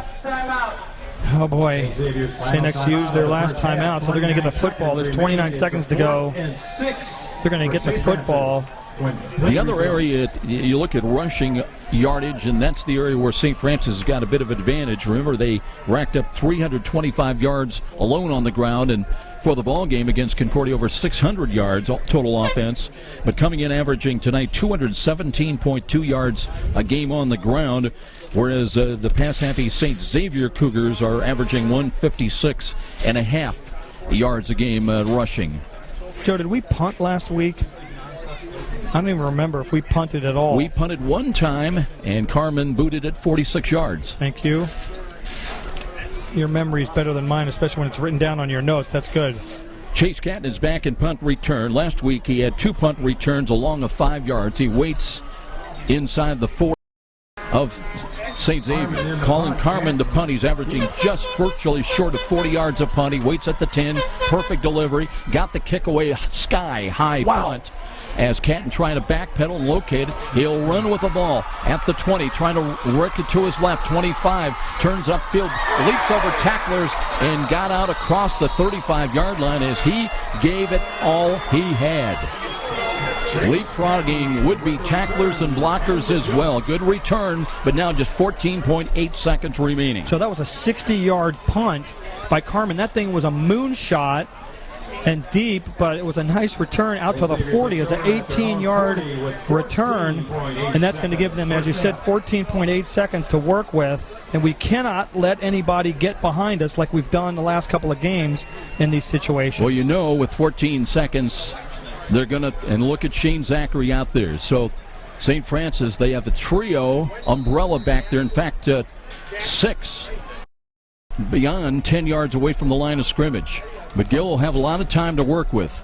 But the clock is a factor. The rush comes, he screens the ball, and that's a drop ball. Pisak had blockers in front at about the 37-yard line, but that took the clock down to 10.6. Looked like we had that pretty well defended. Juarez was over there ready to make a play, as was Zach Bruce. Zach Bruce was applying the pressure from his right defensive end. He'll stay in on the nose. Smith, 4 down linemen now, and here's Gill. The rush is coming again. Screens the ball and threw that to a lineman. That's intentional grounding. Yes, it is. They threw it, and exactly right. That's an offensive lineman in that area, and Gill clearly threw it away. Zach Bruce was right in his face mask and about to tackle him. Brian Studnick's natted in a receiver, number 70. Those big guys with the big numbers, they get a lot of attention when they're in the wrong place at the wrong time. And the clock now down to 7 seconds. Loss it down. It's not a runoff. In the NFL, I think it's a runoff. Wrong level. I know. I could hope for it, right? Officials conferring. Well, they're down one of the guys in stripes. The umpire got leveled and made a go of it, but had to give up the ghost. They lost 15 yards on the play because of where the quarterback was standing back at the 15. The line of scrimmage was the 40. And it is it's a 10-second runoff, I think is what it is, if it's intentional grounding in the last. So the teams will go to the halftime dressing rooms. It'll be 19-7. St. Francis trying to pull the upset tonight on the road here against number 1 St. Xavier. Cougars by 12, and the Cougars of blue and silver. We'll be back with our halftime presentation. This is Cougar Football and Redeemer Radio, Catholic Radio, AM 1450. Please welcome to the field year 2012 Cougars. I think there is a runoff in college, too.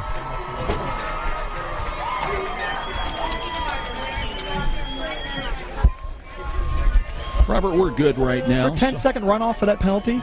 That's right at the end of the half. If it's in the last minute. For their homecoming performance, a salute to America's finest and a celebration of Americana. Under the field direction of drum major Courtney Petraukas and featuring trumpet soloist Vince Dore, Renee Delgado. We start with Neil Diamonds. Welcome back, everybody. Moonlit night. Full moon, in fact, here on the south side of Chicago. We're going to have the St. Xavier Marching Band entertaining at halftime. Joe, just real quick, I'd like to explain what happened on that last play. There were 7 seconds to go. Gill got called for intentional grounding. He was going to throw the ball away, but there was only an offensive lineman in the flat. And there's a 10-second runoff if it's in the last minute of the first half. We kind of debated about that. Steve Warden is my jury who agreed with me, so he made the trip over here. I believe him, too, because I think it made us right, end of the half. We'll take a look at the line score of the ball game. St. Francis won the toss. Kevin Donnelly says, we came to play, and he wanted the ball, and his team responded as they drove the length of the field. And Josh Miller, who's played very well here tonight in the first 30 minutes of this ball game, he called his own number with 9:20 remaining in the first quarter, rolled to the right side and took it into the end zone from 9 yards out. Mo Eber came on and added the extra point, and the Cougars had a 7-0 lead, and that's the St. Francis version of the Cougar matchup here tonight. Then an interception by Devin Rush, the first of 2 picks by St. Francis defensively tonight in the first half. Cougars thought they were in business again. They had the ball at 1st and goal inside the 10 at the 8-yard line, but they were stopped on downs at the 1-yard line. And then it was St. Xavier's chance to try to run the ball and move it through the air to the opposite end zone. They got all the way down with a throw into the end zone, but there was Alan Richardson to pick it off in the end zone. There was a penalty, but St. Francis would start again from their own 10-yard line, and it remained 7-0.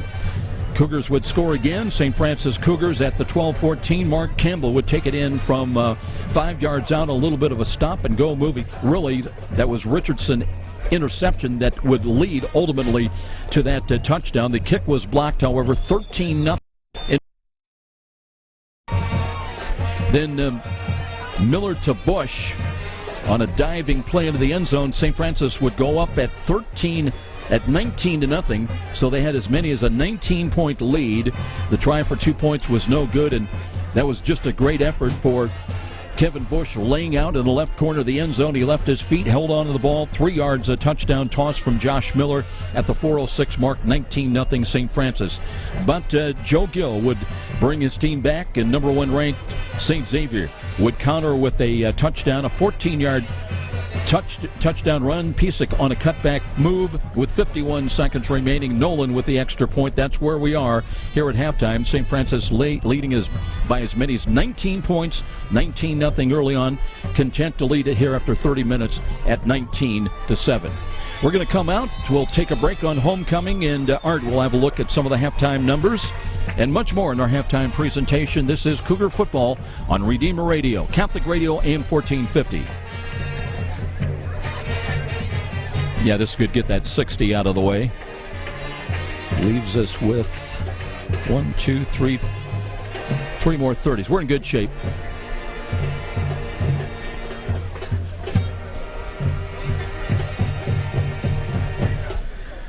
A lot of time, so just take your time. No rush. We are happy to invite to the field Cougar Band alumni. as we continue with Irving Berlin stirring God Bless America.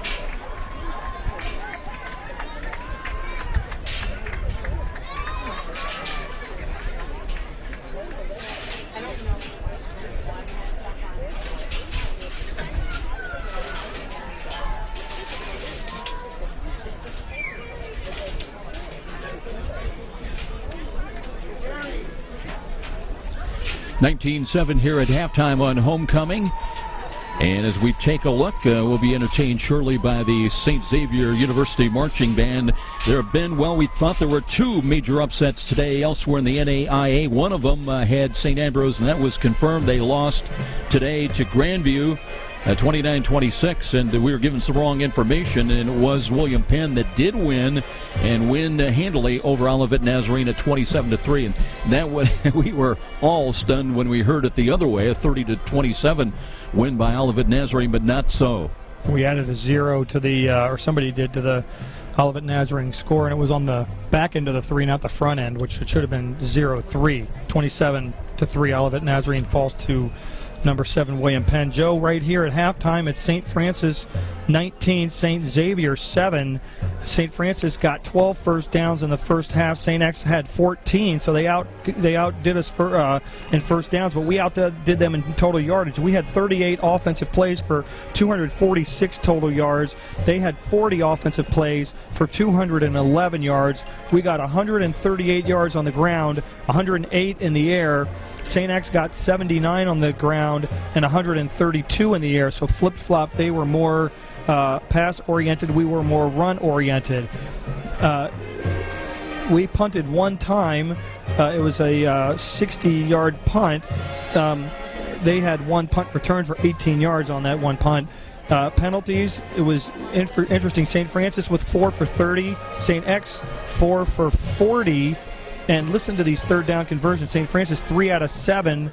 St. X 5 out of 8. Both teams fairly good on the third down conversions. St. Francis 2 out of 3 on fourth down conversion, and Xavier 1 out of 2 on fourth down conversions. There were 2 turnovers in the game, both committed by St. X. They were interceptions that the Cougars collected at critical times. One that set up a touchdown for us, and one that got us down to the 1 yard line. We failed to score. Another that stopped them in the end zone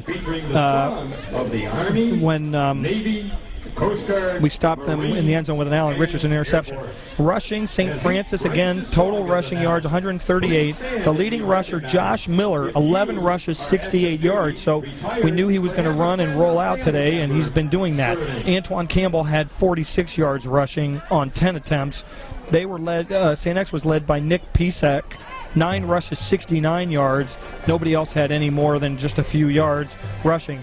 Passing, Josh Miller, 9 out of 12, pretty efficient, 108 yards, and a touchdown.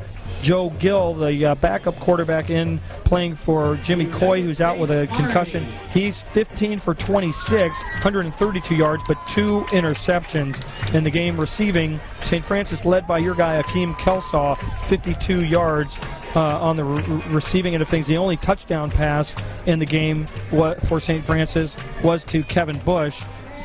For St. X, they have multiple players with multiple receptions. Shane Zachary, their leading receiver, has 5 for 39 yards.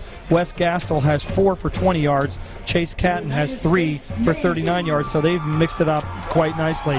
Again, St. Xavier did not punt the football. They do have the 2 turnovers that's like a punt. We punted it one time, Colin Carmen. They're saying he had 55 yards on the punt. I think it was 60, but they're going to be the ones who are official.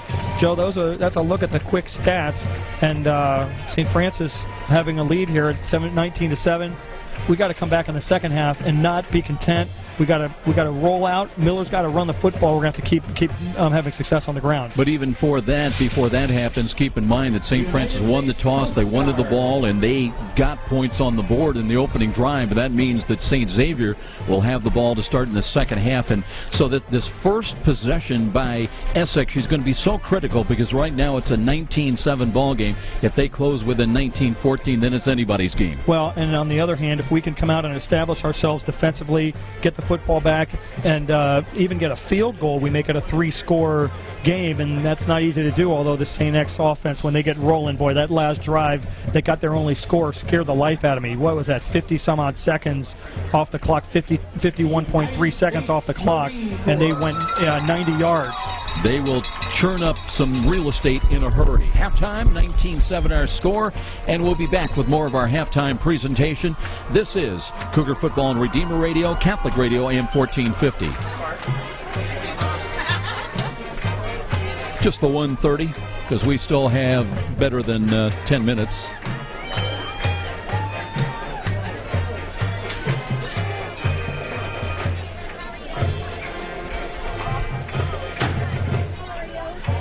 The United States Air Force.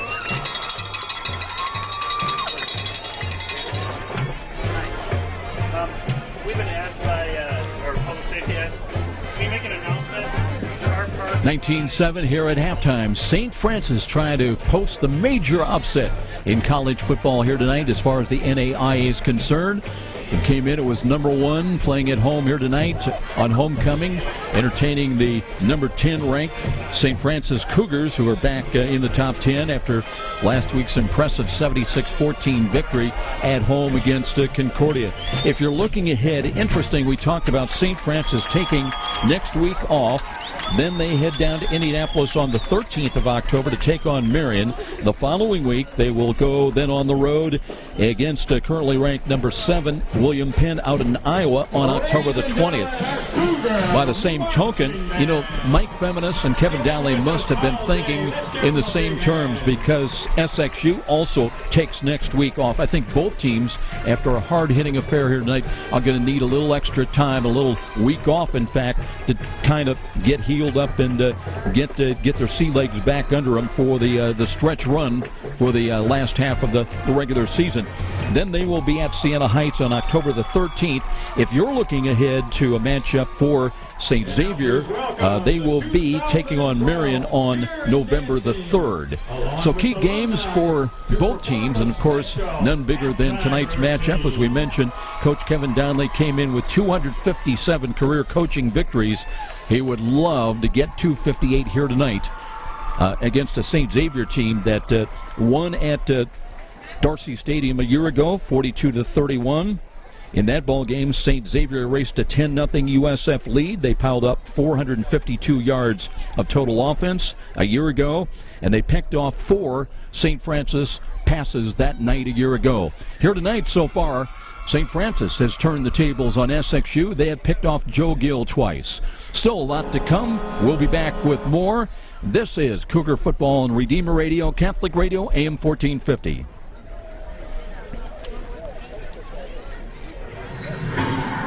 And I'll save that Denver Jordan for our last break.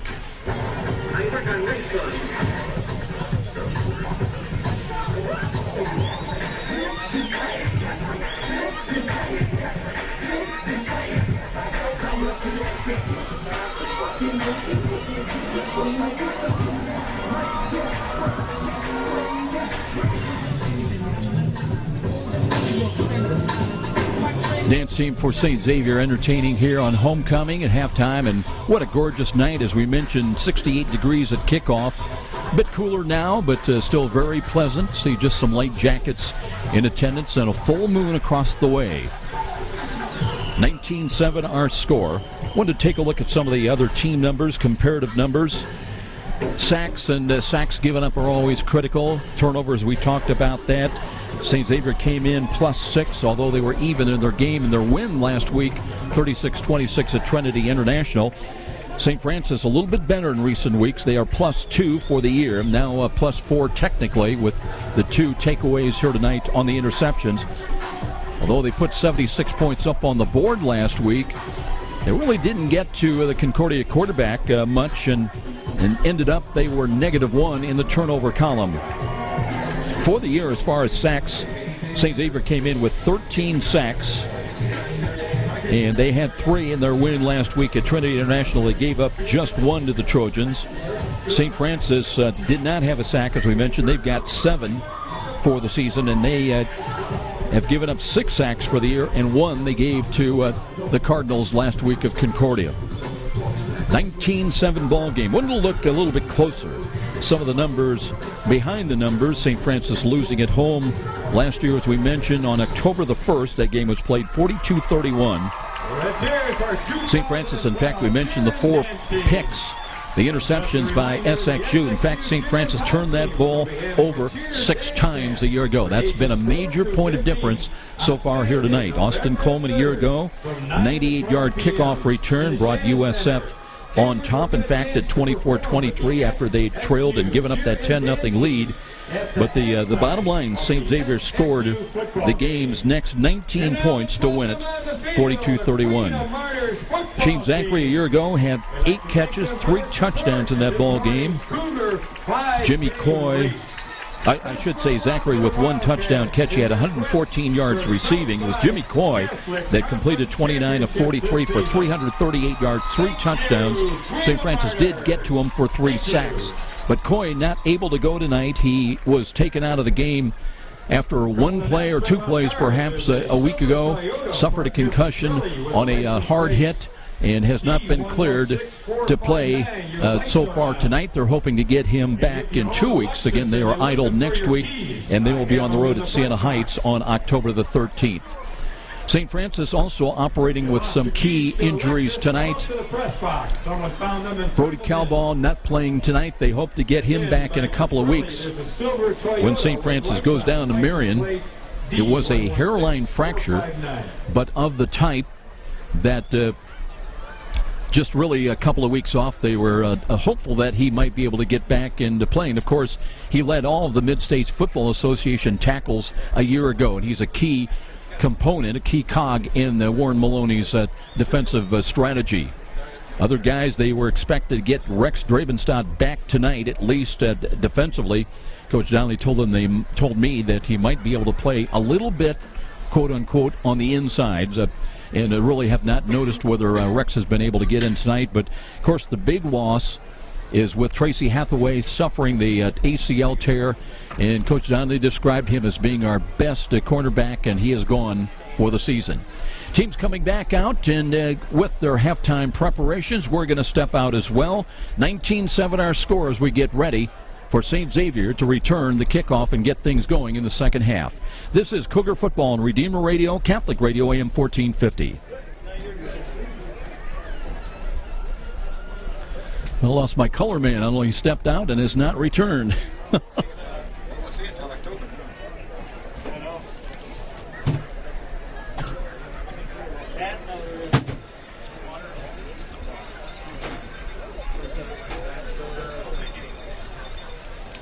Regular or diet soda? What do you want? That's about Alexis Key. Oh, sorry, wrong guy. Yeah, that's it. Thank you very much. You're welcome. Do you know where they found it? Back and trying to exchange a little information with us here at halftime. You're welcome. Appreciate it. Well, looking at last year, magical year, obviously, for Coach Mike Feminis in his 14th year this season. A year ago, 2011, they were 14-1. They won the NAIA championship 24-20 over Carroll. Their only loss on the season, they avenged that in the tournament. They lost 27-9 at Marion, then beat the Knights 30-27 in the playoffs. One of the keys was they were able to win the close games. In the tournament, as we mentioned, the 4-point victory in Rome, Georgia over Carroll Saints. As far as some of the other things going on, the coach Kevin Donnelly in his 15th year, getting 2 weeks ago, or last week, his 257th career coaching victory.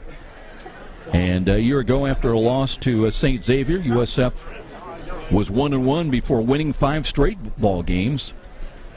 And remember, they won that big ball game at Missouri Valley. That was a big step forward for this program with a lot of young players. But then they lost at Georgetown 26-14 to end their season. No, he said I agree with that. I was like, I can't believe that. Again, we'll take a look at the scoring of the first half. Line score of the ball game. St. Francis in the first quarter led at 7-0. They put 12 more points on the board in quarter 2 action. And it was a late touchdown run by Pisak with under a minute remaining in the first half that got St. Xavier on the board. And now that cuts the lead. It was as much as a 19-0 lead, and now down to 19-7.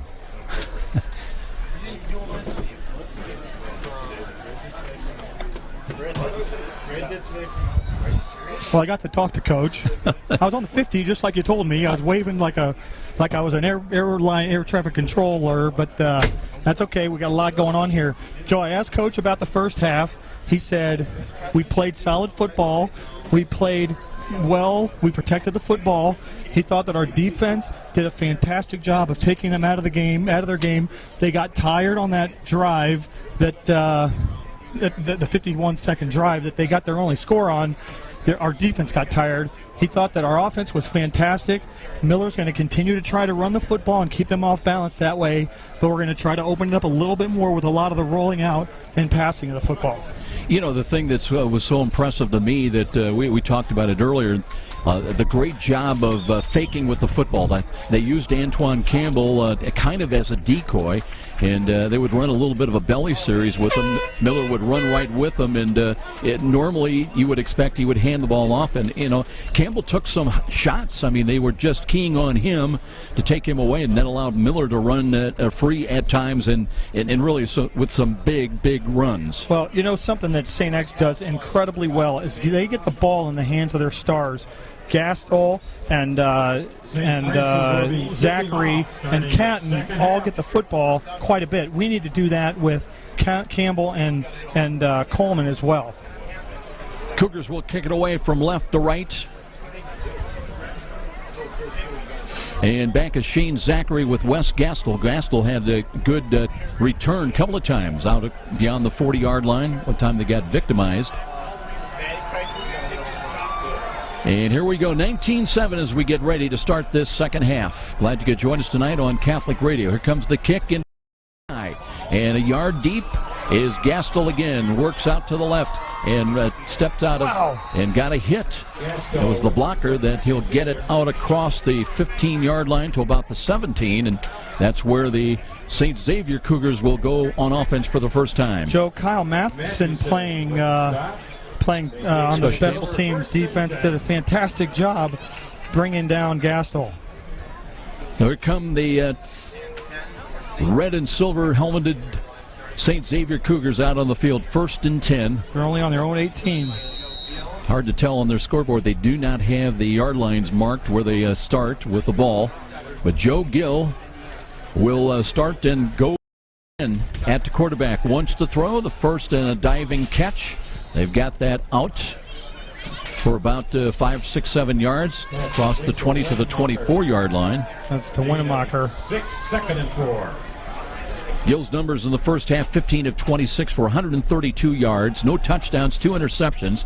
Now they want to run with the football, and they've got to turn up field and for a first down near side across the 35, Nick Pisak, who ran for that touchdown late in the first half and converts. They'll have improving field position, 1st and 10. That's a 13-yard gain, Joe, and you know, they had 19 first downs in the first half, or 14 first downs in the first half. They're up to 15 now. And now they've got it at the 37. Put in motion to the far side. Pisak, but a throw near side. Wide open catch. That Catton, I believe, up around the 45-yard line. So they just throw to a spot. Coming over, Jamel Green came out quickly to try to help Corey Stamps. No, they said it was incomplete. Oh. I thought it was caught here, didn't you? I did too. Out of bounds. Gill will hand the ball off and run up the middle. This time they've got Pisak stopped after a minimal gain short of the 40. In fact, the knee hit back around the 39-yard line, so now it's going to be 3rd down. And I know you mentioned the 3rd down conversions for SXU in that first half. Yeah, 5 out of 8 in the first half, Joe. And big one, this is 3rd down and 9. And they're going to bring over here, empty backfield once again. Cole Midget in. 3 wide to the right, 2 wide to the left. Empty backfield for Gill. Short drop. Looks, steps up the pocket. Throws nice and easy, and he's got a catch across midfield to the 49 of St. Francis. Boy, the defense for St. Francis was there. Alan Richardson hit Winnemacher just as he got the football, but Winnemacher held on. Going to give him another yard to the 48, so here comes SXU on a key conversion. And with 13:51, they're on the move again. Josh Hunter is into the game. Motion near side. They'll throw the ball in the slot. That went wide and incomplete. Low ball intended for Wes Gaskell. That'll stop the clock with 13:43 remaining. Joe, on that drive, when St. Francis gave up the touchdown, our top 2 linebackers, Terrell and Juarez, were both out of the game, being exhausted. There was no time to sub them back in, so we really had kind of like third-string linebackers. Second down and 10. Gill wants to run the ball. Hands to Hunter. Hunter middle of the line. Second effort inside the St. Francis 45. Down to about the 44-yard line. Hunter hasn't had a lot of carries tonight. Last week at Trinity International, 14 rushes, 54 yards. He did score a rushing touchdown. It's only his second carry of the day. It's kind of like a 1-2 punch. Pisak is a little quicker and shiftier, and Hunter just crammed. Road. Third down and 5. Motion near side. Pisak back in. Here's Gill. Gill steps up, throws to the left. Got a man downfield. Ball knocked away. Triple coverage, converging down at the 20-yard line. Incomplete pass. And 4th down and 5 coming up. Coming up a little bit slow is Corey Stamps. Yeah, Stamps was on the play, and Taylor Brown put the leather on Gaskell on that. 4th and 6. SXU going for it.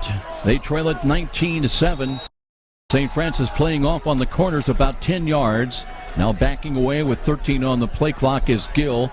And they want a flank out in reverse. Motion near side Winnemacher. Part of a trips package to the wide side to the left. Gill looks that way. Loads up. Throws over the middle. High ball. No chance on that one. Incomplete. And the Cougars have held on this opening series. They'll take over the football 1st and 10. Well, and Joe, Corey Stamps had good coverage that time against Catton, who tried a little inside kind of a post route. The ball was thrown high, but it wouldn't have mattered because Stamps knocked Catton into the oblivion as soon as the ball got there. So the ball will come back to the St. Francis 44-yard line, and now Josh Miller and the offense comes back out. Good start for the defense. We didn't give them any momentum. Now if we can get a score, even a field goal gets us 3 scores ahead. We're ahead 19-7 right now. Aaron wide to the left side. He played well in the first half, had a couple of key catches. Josh Miller also played well. Long count from the line of scrimmage now. Motion, Kelsaw right to left behind the line of scrimmage. Sets option run. Miller, now there's a late penalty flag. And I mean, that one was way late. And they're going to call procedure. And that play was 2 seconds in the making before the back judge here threw the flag. I'm not really sure how he could have called it that late. The play had already started. I don't know if the flag was stuck in his pants or he was thinking that he threw it or whatever, but the head lineman, the back judge just let it go for a little bit. 5-yard walk-off takes the ball back down to the St. Francis 39-yard line. Still 1st and 15. Spread offense 3 wide to the right. Miller rolls this way. Looking, sets, throws, and a diving catch short of the 1st down. But coming up, that's Austin Coleman with a big catch on the St. Xavier side of midfield. Gain of about 10, so they get 10 yards back. So now it's only 2nd down and 5 after having 1st and 15. Going to re-spot that ball at the 49. They've got to get just outside the 46. So 2nd down call coming up, and St. Francis trying to manage the clock. They led early in the game as many as 19-0, 19-7 here, and they stopped. Finally, a 4th down St. Xavier to open up the second half. Miller with 3 wide to the left, the wide side of the field. They work from the right side hash mark, spins, looks, sets his feet, pulls it down, throws, and's got a catch. Aaron Knight inside, leaning forward, gets down to about the 31-yard line. Boy, that was a nice rollout, Joe. That time, rolling to his left, Miller saw Knight dragging across from the right side of the field all the way to the left side. Miller had rolled to his left, as I said, set up his feet nicely and delivered it perfectly. And on the money, and whatever Josh Miller's doing, you wish that Kevin Dowley could bottle it for future games because he is sharp tonight for the most part. 17 yards on that pass play. We're down to the 32. of St. X. Cam Smith in wide right. Campbell's in as the running back. Let's see if they go to him now. Up in the slot right side is Coleman, and they will hand it off, and not much there this time as they were coming with help from the left side. Bushnell, I believe, the middle linebacker who had 6 tackles last week, was one of them in on the pack for SXU. Gain of about 1. Joe Bushnell was a guy who played outside linebacker last year. They moved him to the inside because they lost their top tackler, who was the inside linebacker. So he's now the inside linebacker, and he's, as we said, their leading tackler. That they flow everything to the middle of the field. Remember, they had Mike Prosser, who played so well for him for so many years. Yep. Side left now coming in is Matt Knoll. It is 2nd down and 9. I want to congratulate Mike Prosser on his graduation, or at least his using his eligibility, because I'm happy not to see him out here anymore. Don't think that Mike Feminist is thinking the same thing. There's another whistle right at the snap. And let's see if we're going to have procedure again. Same official called it. Oh, my gosh. Play clock ran out on Josh Miller. They went to run an option play to the left. But starting to think, don't think that Mike Feminist isn't thinking the same thing about Austin Coleman. Yeah, well, I'm not sure Austin's hurt them enough yet. I'd like to see him. He had a 98-yard kickoff return last year. Well, I mean, this year I want to see him hurt him one more time, and then he'll be even really happy to see Austin go bye-bye. Loss of 5, 2nd down and 15, with the ball now moved back to the 36 of St. Xavier. Clock a factor, at least from a time standpoint for St. Francis. 10:43 remaining in this third quarter. And there was movement right side again, but they were allowed to reset. And that was Scully, I believe. Here's Campbell looking for some running room, and he finds it, trying to break it outside and trying to hold on to the football. Brings it inside the 30 to about the 28.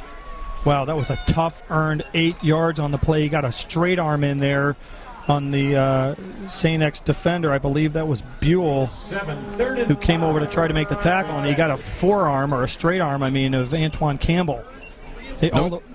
Nose of the football just inside the 28. St. Francis now looking at 3rd down and long 5, closer to 6, in fact.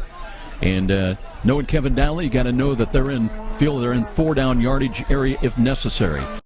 Scored so far was 19-7 at halftime. That's where we are right now, as Miller taking a look over at the St. Francis bench now, walks away. Are they going to call a timeout?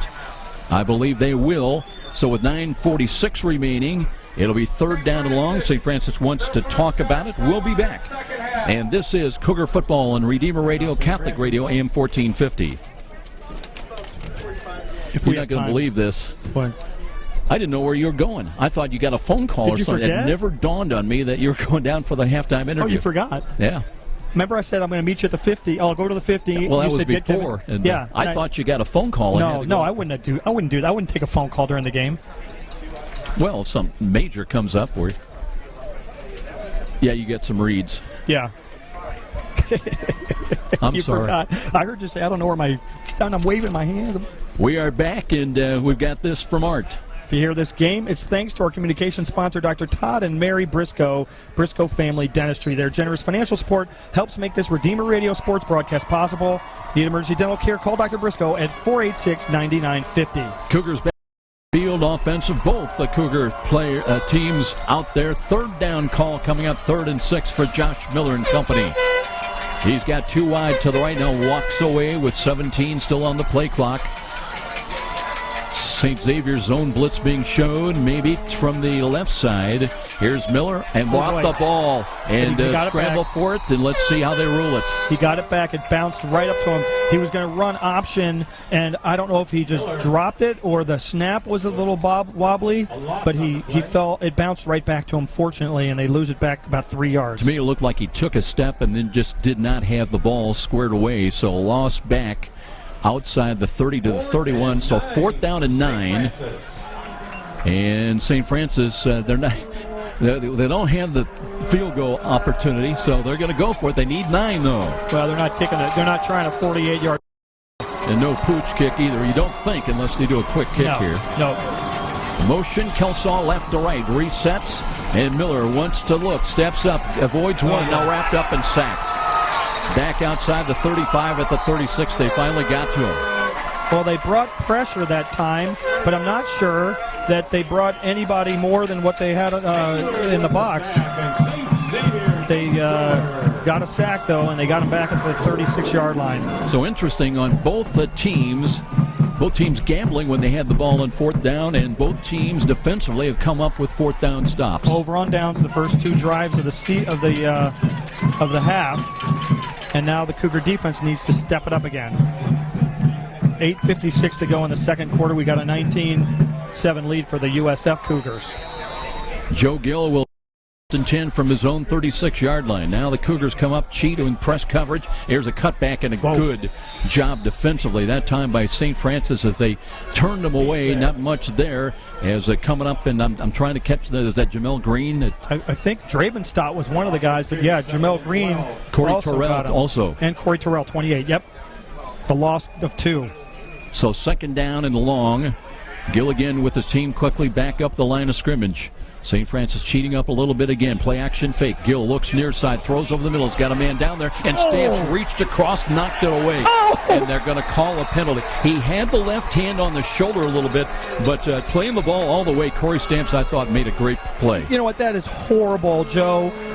We can be homers or whatever. That was just horrible. Corey Stamps did exactly what he's supposed to do. Left hand down, right hand, the long arm, because he had a body across the front of the receiver's body. Tipped the ball away. That's just horrible. And the field judge called it from way away from the play. That's horrible. Well, they call that on Alan Richardson. He wasn't even near the play. It was meant to be Corey Stamps. He can't even call the right number. That was pathetic. So it'll be a walk-off, and that'll take the ball up across the 45 and up to the 48-yard line. So that bails out SXU as they keep the drive alive and improving field position now just short of midfield at their own 48. And, Joe, we already have 3 penalties here in the second half if we only had 4 in the whole first half. Cougars with 3 down defensive linemen now, and they're down on one knee, getting a little bit of a blow. Here comes Gill out of the gun. Looks to hand it off on a sweep, and the reverse coming up back to the right side.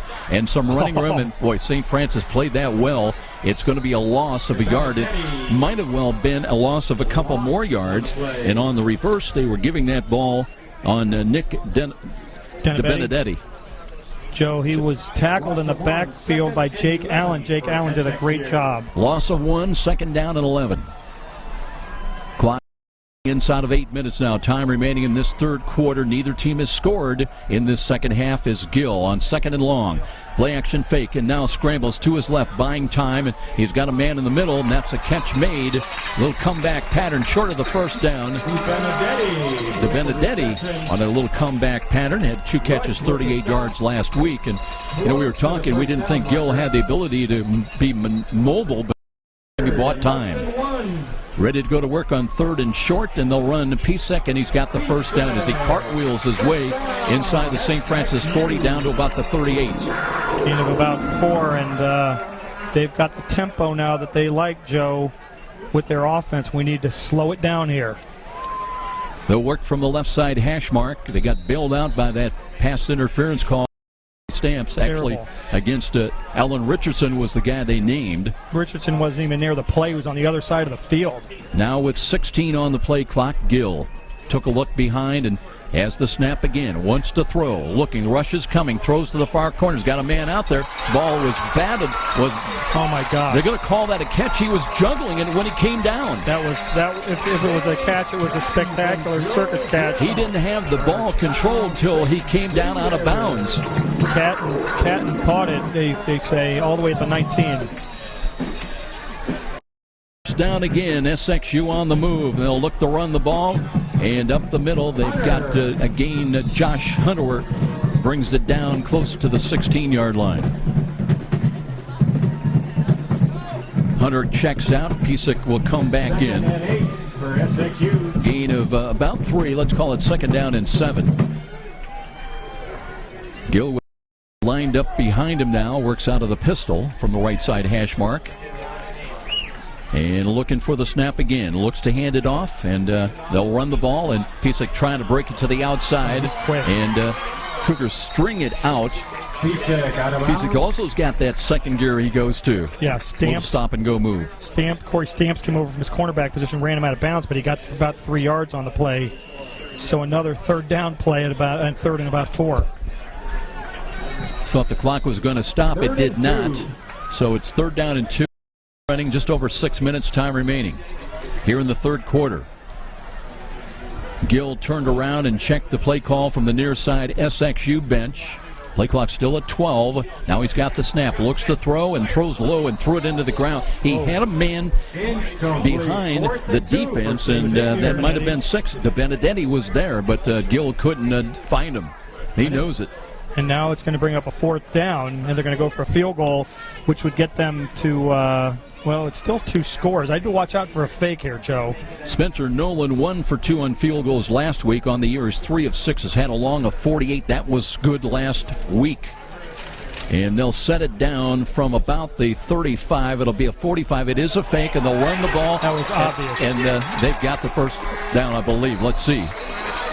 They still have not blown the whistle, and they're all the way down and close to the goal line. You know, Joe, it was really obvious because of the fact that they couldn't get us below 2 scores. That field goal there doesn't really do them any good. And we've got an injury on the play. One of the Cougars down, slow getting up. We'll check it for you.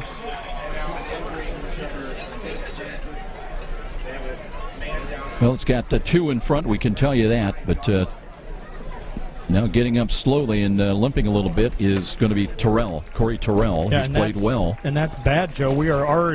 Terrell is already playing for Cowball, who is out with the ankle fracture.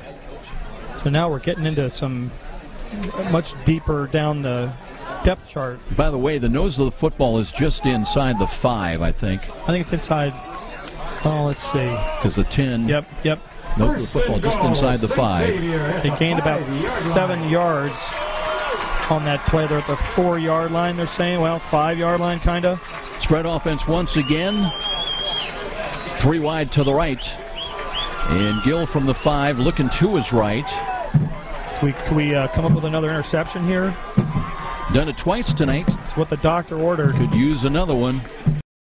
2 picks in the first half. Stopped them in the end zone. A little motion now, right to left as Gill looks to throw, throws the corner, and nobody there. Oh, nicely done.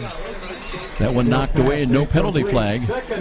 Zach Bruce, Joe, looked up just in time. He watched the receiver's eyes and tapped that ball away. I think if that ball would have gotten past Bruce, it was a touchdown. I thought it was a throwaway, that there was nobody really there. But, credit Bruce, because that's a tough assignment for a defensive end to get out in the right corner of the end zone. They come again with 5:30, and on a sweep they try to run, and they're not going anywhere. Maybe getting a yard inside, maybe losing a yard. Gastel on little play fake, coming back to the left. I think he lost yardage about a yard outside the 5. They tried a little end around to Gastel, and a whole slew of guys were there to get him. And I think the first guy was our nose man, Matthew Smith. A little trickery by SXU, and now they've got it 3rd down and goal from the 6. They're throwing it down here. Don't even think about it. Just put some pressure on Gill here. See if we get a sack maybe. Gill waiting for the snap once again. And looks, play action fake. Looks, throws the fade to the corner, and that one no good. Too strong again, out of bounds. You get the feeling St. Xavier looks for a flag every play. They complain and call and whine and whimper, and they got that interference call on Stamps, I think, earlier because of it. Now they're going to bring Nolan out. Let's see if they will try for the field goal with 4:45 remaining. Or they're going to line up. I wouldn't be surprised if they did it again. This will be a 25-yard attempt, maybe 24. We'll see where they actually spot the ball down. Surprised if they do kick the football, so the right-footed kick is on the way, and that's good. So it's going to be a 24-yard field goal to make it 19-10. Still a 2-possession lead for the silver and blue, and a lot of time remaining. 4:40 on the clock, and we'll be back here in the south side of Chicago. This is Cougar football on Redeemer Radio, Catholic Radio, AM 1450.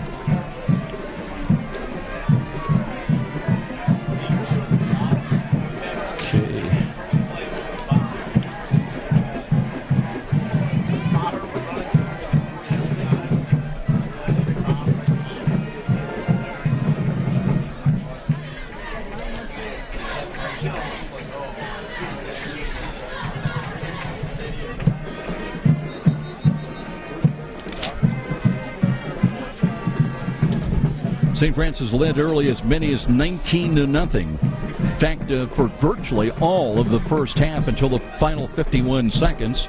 SXU with a Pisak touchdown run to make it 19-7. And this field goal, the 24-yarder, the only first points of this second half for either team, 19-10. Joe, 14 plays, 4 minutes and 16 seconds off the clock on that 58-yard drive by, 68-yard drive by St. X. Nolan gets the 23-yard field goal, and they've cut the lead. It's now Fort Wayne St. Francis 19, St. X 10. Knight and are back deep in the kick return. That surprised me a little bit. Line drive, bounding ball. That'll be coming up and fielded at the 30. And a run up the middle across the 35 to the just short of the 40. Pile still moves a couple of yards out close to the 38. So decent field position, very good field position, in fact, for Josh Miller and company. And they try to get things going offensively to eat up some time. So we moved the football fairly well on our first and only drive of the game. We got down to their 31, but then it stalled on a fourth down. We couldn't convert, and so now we need to see if we can move it better. We got decent field position to the 38. We'll see how they play. Francis trying to upset number one here tonight on the road on homecoming. Quarterback comes up, they'll run the ball, and that's Campbell, and he got buried, maybe getting a yard up short of the 40 to the 39. That was a bunch of guys getting up there, but the main one was defensive lineman. He doesn't want to turn this way and get any credit. Actually, you know who it was? It was Fedulum. Jimmy Sandling, I should say, always seems to be in a lot of the plays defensively. Been a great performer, 245-pound senior defensive end. Second down and 9. David Yoder is now in there at quarterback. A 6'3 junior, 194-pounder. Ran the ball once, handed it off to Campbell, and looks, spins, wants to throw, reverses, throws over the middle, and that's picked off at the 47-yard line, and St. X back in business again, and they've got the ball back at the 35 down to St. Francis. In fact, we'll see, it might be closer to the 25-yard line. Joe Bushnell, I think, got the interception off of David Yoder, and I got to tell you, I thought Miller's managing the game pretty well, unless he's hurt. And of course, we don't have a sideline reporter to tell us tonight. But you know, if he's not, I'm a little surprised that Miller came out of the game. It'll be 1st and 10. St. Xavier, they trail by 9 points, but great opportunity. 1st and 10 at the St. Francis 26-yard line. So Gill with a great opportunity to get his team ranked. Cougars of St. X a little bit closer. Backs away now, play clock at 17. And now repositions. I believe that's Pisak off to his left out of the shotgun. Gill wants to throw. Looks, loads up, throws to the left corner, and he's got a man, and there's a catch inside the 10. St. Francis did not play that one well, and getting flaring out, that was Wenmacher with a great catch. And they're knocking on the door again. All the way down to the 6. That was a 20-yard pass play. 1st and goal. They block, and here comes Gill and company once again, trying to get closer. Gill looks, throws over the middle, low ball, incomplete. That might have been batted a little bit, deflected it right at the line of scrimmage. Looking on a quick post. Once again, incomplete. Wes Gastel, the intended receiver. Stops the clock with 3:24 remaining in this third quarter. Gill with his team in a scrimmage once again. Looks, they'll run the ball, and that's Pisak just pinballing his way inside and close to the 5-yard line. And some extracurriculars. Barely any gain on that one. He's still outside the 5, maybe a yard. So Corey Terrell staying in there, Art, and being helped up a little bit. Justin Juarez gets credit for the stop. Okay, so Corey Terrell is actually still in the game after being shaken up before. So 3rd down and 5. And another chance. Let's see, play action fake, throws to the corner, and the one-handed attempt, and that one is incomplete. Boy, that was a good hit over the thick. Juarez made the hit. Well, they had 2 players kind of in the same area also, and the up player trying to reach out with the right hand, got a hand on it, to deflect it away. Going to try another field goal here at a 22-yarder. That would make it a 6-point ball game. They might as well. So it will be a 22-yarder by Spencer Nolan. Just hit from 24 yards. Right-footed kick is on the way. Low-line driver. Really Let's see if he got it up and good. So 22 yards on the field goal, and it tightens again. 6 straight points on 2 back-to-back field goals by Spencer Nolan. 19-13 with a stoppage here in Chicago. We'll be back. Cougar football on Redeemer Radio, Catholic Radio, AM 1450. Well, who will be your quarterback of choice now?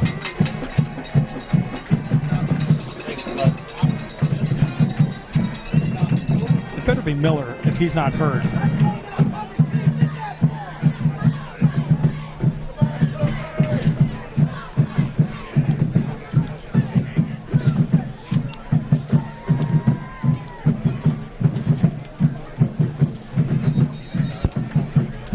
Well, St. Xavier has pecked away at this St. Francis lead from 19-0. It has gone down to 19-7, 19-10 now in the second half, and now with that 22-yard field goal, 19-13. St. Francis holding on by the skin of their teeth and leading it now by 6. 5 plays, 11 yards, and it took only 58 seconds for Nolan to get a 22-yard field goal. And as you said, it's now St. Francis 19, St. Xavier 13. It was set up by an interception by St. Xavier. Bushnell made it off of a David Yoder. Knight and Kelsaw stay in as the kick returners. Not seeing Austin Coleman back there. And here comes the kickoff by SXU. Long and down the middle, end over end. Kelsaw's got it a yard deep out of the end zone. Up the middle he comes, breaks to his right, and tripped up as he got it out to the 15-yard line only. That was a nice tackle over there, Joe, by Jordan Juarez. So there Juarez can tackle too. And Kelsaw comes up limping as he heads to the sidelines. With the stop for the Cougar. Well, St. Francis trying to circle the wagons here as the tide turning against them. You got to fight back. So with 2:36 remaining in this third quarter. We really can't circle the wagons here, Joe. We got to open it up and play football. Let's see if it's going to be Yoder staying out there.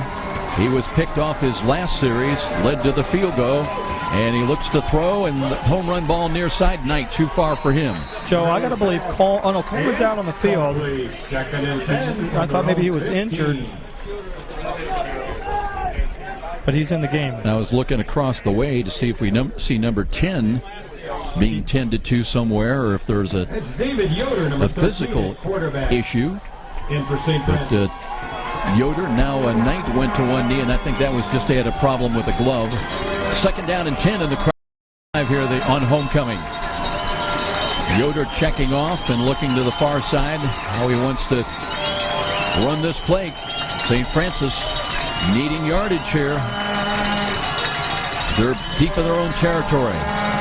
And they'll hand the ball off. Here's Campbell off tackle run, and he spins around across the 20-yard line, gets out to about the 21, maybe the 22-yard line. Campbell with a nice run of about 7 yards, Joe. Third down and 4 coming up. Third and 6 yards for St. Francis. Third and 4. So they've got to get out to across their own 26-yard line on this snap. Big call coming up. This momentum in the last several minutes, all red and silver of SXU. Side to the right. See if Yoder's tempted to go to the air again. He will. Throws the near side, and there's Cam Smith with a catch. And Cam Smith turns upfield. He's got a big first down. And I'll tell you what, Yoder kind of stared down Smith on the near side, but fortunately SXU did not try to jump the route. Smith ran a nice pattern, a little button hook, got well beyond the first down marker on a 10-yard pass play. That's our first down of the second half, and boy, did we ever need that one. St. Francis moves the chains. They've got a first down. Bretton Williams will bring the play in. He'll move up in the slot to the left side. Been much there to run so far in the second half. Quick screen comes near side. That ball's dropped. Seth Stewart could not find the handle. And we still got a minute 28 remaining in this third quarter. Joe, I don't see Miller over on the other sideline at all. Don't wonder if he's still in the dressing room being tended to. Or On a cool night now. You don't want to run over there, do you? No, I'm just kidding. Only if you promise to ignore Yeah, I was me. going to say, I'll do that, apparently. Fall asleep here, wondering why I've got to fill so much time by myself. Stupid me. Here we go. Yoder rolls to his left, sets his feet, looks, throws as far as he He's can. holding got him. a man down. He's got to throw that. He held him. And no good. Did you see as he turned up the field, the defender held Kelsaw. Not calling it. And now it's 3rd down and 10 with 1:21 here late in the 3rd quarter. Perkins was on the on the defensive, and I thought as Kelsaw turned up the field, he was going to get behind Perkins. Perkins just held him. Nathan Scully comes in as a wideout. They've got Coleman back in now up the slot to the left. Cover 2 defense in for St. Xavier. And here we go, big call. And here's a scramble run by Yoder. Throws the ball and threw it high. Oh! And Kelsaw amazed the catch down the right sidelines and bumped out of bounds, but not before he gets to the 45 of SXU. Joe Kelsaw, that would have made the top 10 ESPN plays of the day. That was incredible. The ball was lobbed over his head just out of the hands of the reach of the defender, and Kelsaw reached up. He's tall and lanky. He's got a long reach, pulled the ball in one-handed, and brought it all the way to the 46-yard line. Good for 24 yards on the play. Well, that's what Kirk Tippmann saw for so many years at Snyder High School, and a big play for USF when they really needed to dig down. And a great catch. Here's an off-tackle run, nothing there. Campbell again stacked up right at the 45. They marked that ball originally back a yard to the 46, so a pickup of 1. 2nd down and 9 with 40 seconds remaining in this 3rd quarter. Every yard is just a battle trying to eke out. This game's brought to you by Cedar Creek Carryout in Grable and Cedar Creek Beverage in Leo, where you find quick small-town service for your USF football refreshment needs. Kick off your good times with Cedar Creek Carryout or Cedar Creek Beverage. Yoder to throw, throws quickly. They got a screen set up and a little dipsy doodle move, and it'll be short of the 1st down, but a gain down inside the 40 to about the 37-yard line. That's Austin Coleman. They finally managed to get the ball into his hands and doing his thing, weaving and bobbing. That was quite a run, 7 yards. So now it's going to bring 3rd down and about 2, Joe. And that is the end of the 3rd quarter. So quarter 3 belonged to SXU. They use a pair of field goals from their kicker, Spencer Nolan, to get within 6 of number 10 ranked St. Francis, 19-13 after 3 quarters here in Chicago. This is Cougar Football on Redeemer Radio, Catholic Radio, AM 1450. Well, that worked out well. So we're at the end of 3 quarters. I got both my paid drop-ins in now, so. Okay. If we need time, just whatever you. Try the numbers once again on the red ticket for $990 ends in 4454. The orange ticket for the autographed helmet ends in 7268. I was literally doing jumping. And the blue ticket for the autographed jersey ends in Back as we get ready to start here in the 4th quarter. Anybody's ball game at St. Xavier. Number 1 ranked. The SXU Cougars trailing. They trailed all night long. St. Francis jumped on them for 19 first-half points, 19-7 at halftime, and a pair of field goals in the 3rd quarter by Nolan have cut it close, 19-13. Joe, 3rd and 2 at their 38 for the Cougars. We have got to get a 1st down here. This is really crucial. 3rd down short yardage call coming up. And Yoder stays in at quarterback in relief of Josh Miller. Long count from the line of scrimmage. They'll hand it off, and here's a cutback, and Campbell into the 2nd level and brings it down to about the 40-yard line. So a good run on a cutback move by Antoine Campbell. A 30-yard line. We're getting messed up with the numbers again, but a 7-yard run, Joe, and that was one of Campbell's best runs of the game. They'll mark him down a yard upfield at the 31, but it is 1st down. Now we got to punch it in here somehow. And you'd love to take a lot of that time and get 7 in the process. 2 wide to the left for Yoder. Yoder intercepted on his first series, but is steadied down now, settled down some, and looks, hands it off, stretch run. Here's Campbell, turns upfield to the right. Oh, boy. And brings it down to about the 36-yard line. It's going to be holding. There's a flag thrown by the referee. Let's hear it. We're still looking for the ticket claim for 900. Yep. Referee tonight is Sean Quirk. Sean Quirk. I think he's an administrator here at the St. Xavier University, holding against St. Francis whatever. So that backs them up. They'll take the ball outside the 40 to the 41-yard line. 1st and 15. Holding penalty brings it back. Well, they'll have to get down ultimately inside the 23. So it is first down, but first down and long. First and 20. And St. Francis with their offense, they've got to go back to work. Oh, boy. Basically, SXU features a 6-man front, but part of that is they come up so tight on the far side in press coverage on the wideouts. Here's Yoder. Play action fake. Rolls to his right and throws on the run, and that one is caught inside the 30-yard line with a gain down to the 25. That's a good delivery. Kind of a jump pass, a little bit modified by David Yoder. Yeah, he threw it to Galloway, Joe. I'm sorry, no. Is it Scully or Williams? Williams, yeah, sorry. Williams 6, not 8. Very hard. Well, I got the lights on. We got glare, reflection here. I'm blind. We're low. Other than that, we're doing great. Yards on the play. 3 wide to the left, so they got a lot of the yardage. Second down, let's call it a long 3. Yoder with Campbell lined up behind him now. St. Francis trying to make plays. They'll go to Campbell again, cuts in the middle, and he stood up as he got to about the 33-yard line. Boy, every yard, SXU just not yielding anything without a challenge. Yeah, he got about a yard to the 23, so 3rd and 2, and Joe, these third downs are killing me. And you got to go for it on 4th down if you fail, obviously. I can feel the gray hairs growing up every one of these third downs. Kilsaw to the right. They need a couple on 3rd down coming up here with 13 minutes, just under 13 remaining in regulation. And they come up in press coverage, stretch run. Campbell cuts back, looking for running room and trying to ease his way down to about the 22. It's going to be short, just and slightly 4th down short. coming up. Let's see how they mark it. They didn't give him any. They didn't give him any special treatment. They moved it back at the 23. Are you kidding me? I mean, I would have seen maybe We in Canton, I think, aren't we? Oh my God! Remember the Canton handicap rule? Please, do I remember it? +2 for the home team and -1 for the visitors. I wake up with nightmares about that still. A big call. I wish these stinking officials would go back to the NFL. 19-13 ball game, 4th down. They need a couple of tough yards. They'll go in the goal line offense with Andre Turner coming in. Motion right to left. Play action fake. Rolling to the right. And here's a throw and a catch is made. And that's a run inside the 10 to the 5. And a touchdown for St. Francis. Wow, that was another gutsy play, Joe. They ran it to Matthew Knoll, I think, 80. I think he was lined up as a tight end in the goal line formation.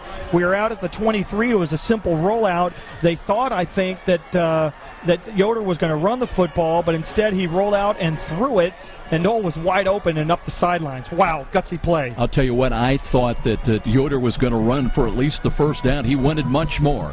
Finds Matthew Knoll running 23 yards on the pass play combination. Now Eber with the extra point attempt on the way, and that's no good. And that leaves the door open still. It's 25-13, a lead of 12, though. St. Francis on top. A lot of time remaining, just under 12 minutes. We'll be back. Cougar Football and Redeemer Radio, Catholic Radio, AM 1450. This kid's killing us. That's just horrible. It's Bush League.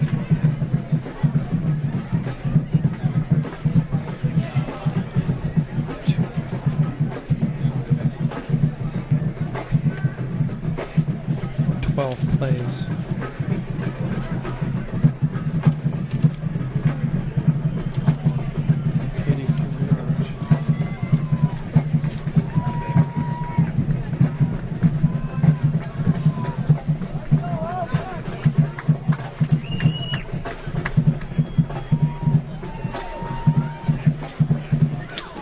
Back in Chicago, welcome back with Art Mandelbaum. I'm Joe Parson, and still just short of 12 minutes time remaining. St. Francis, though, with a key conversion on 4th and 2, they get a touchdown. And they pad their lead now up to 12 again. They've led It's 19-0 in fact early on. Here's the kick by Colin Carmen and puts everything he's got into it. That running up to it inside the 5 and a run back for SXU, and it runs into a wall, and it's a gain across the to 20 to about the 21-yard line is where St. Xavier will go to work offensively. I think that was Gastel, and he actually lost himself about 4 yards. Joe, that last drive for St. Francis, 12 plays, 84 yards, took 5 minutes and 38 seconds off the clock. David Yoder, 23 yards on a pass play to Knoll on a 4th down conversion. Eber misses another extra point, which is really brutal. But the Cougars have, the St. Francis Cougars have a 25-13 lead here, 11:50 to go in the football game. St. X will start from their own 23-yard line. Boy, you've really got to credit Dave Yoder settling down, making the plays after he was picked off his first series. So 8. Sorry, I just want to make sure everybody knows where the ball is, and we totally understand why, right? Here we go. Here's a screen. Cat makes a one-handed catch and trying to find some running room. Cougars of St. Francis do a good job making that a minimal gain of a couple of yards only. Barely, right? There was a good swarming defense over there. I couldn't even tell you to give the whole defense a credit. Jake Allen in a defensive left end, 3 down defensive lineman for Gill out of the gun, looks, play action fake, wants to throw, steps up, has running room, flush to his right, still thinking about the, and now he just threw the ball away. He hurt himself, I think, or did his shoe come off? Looked very awkward running the ball, and he just made a shovel pass. He got outside the tackle box, and that was a throwaway. He was being pursued with great vigor by the St. Francis defense.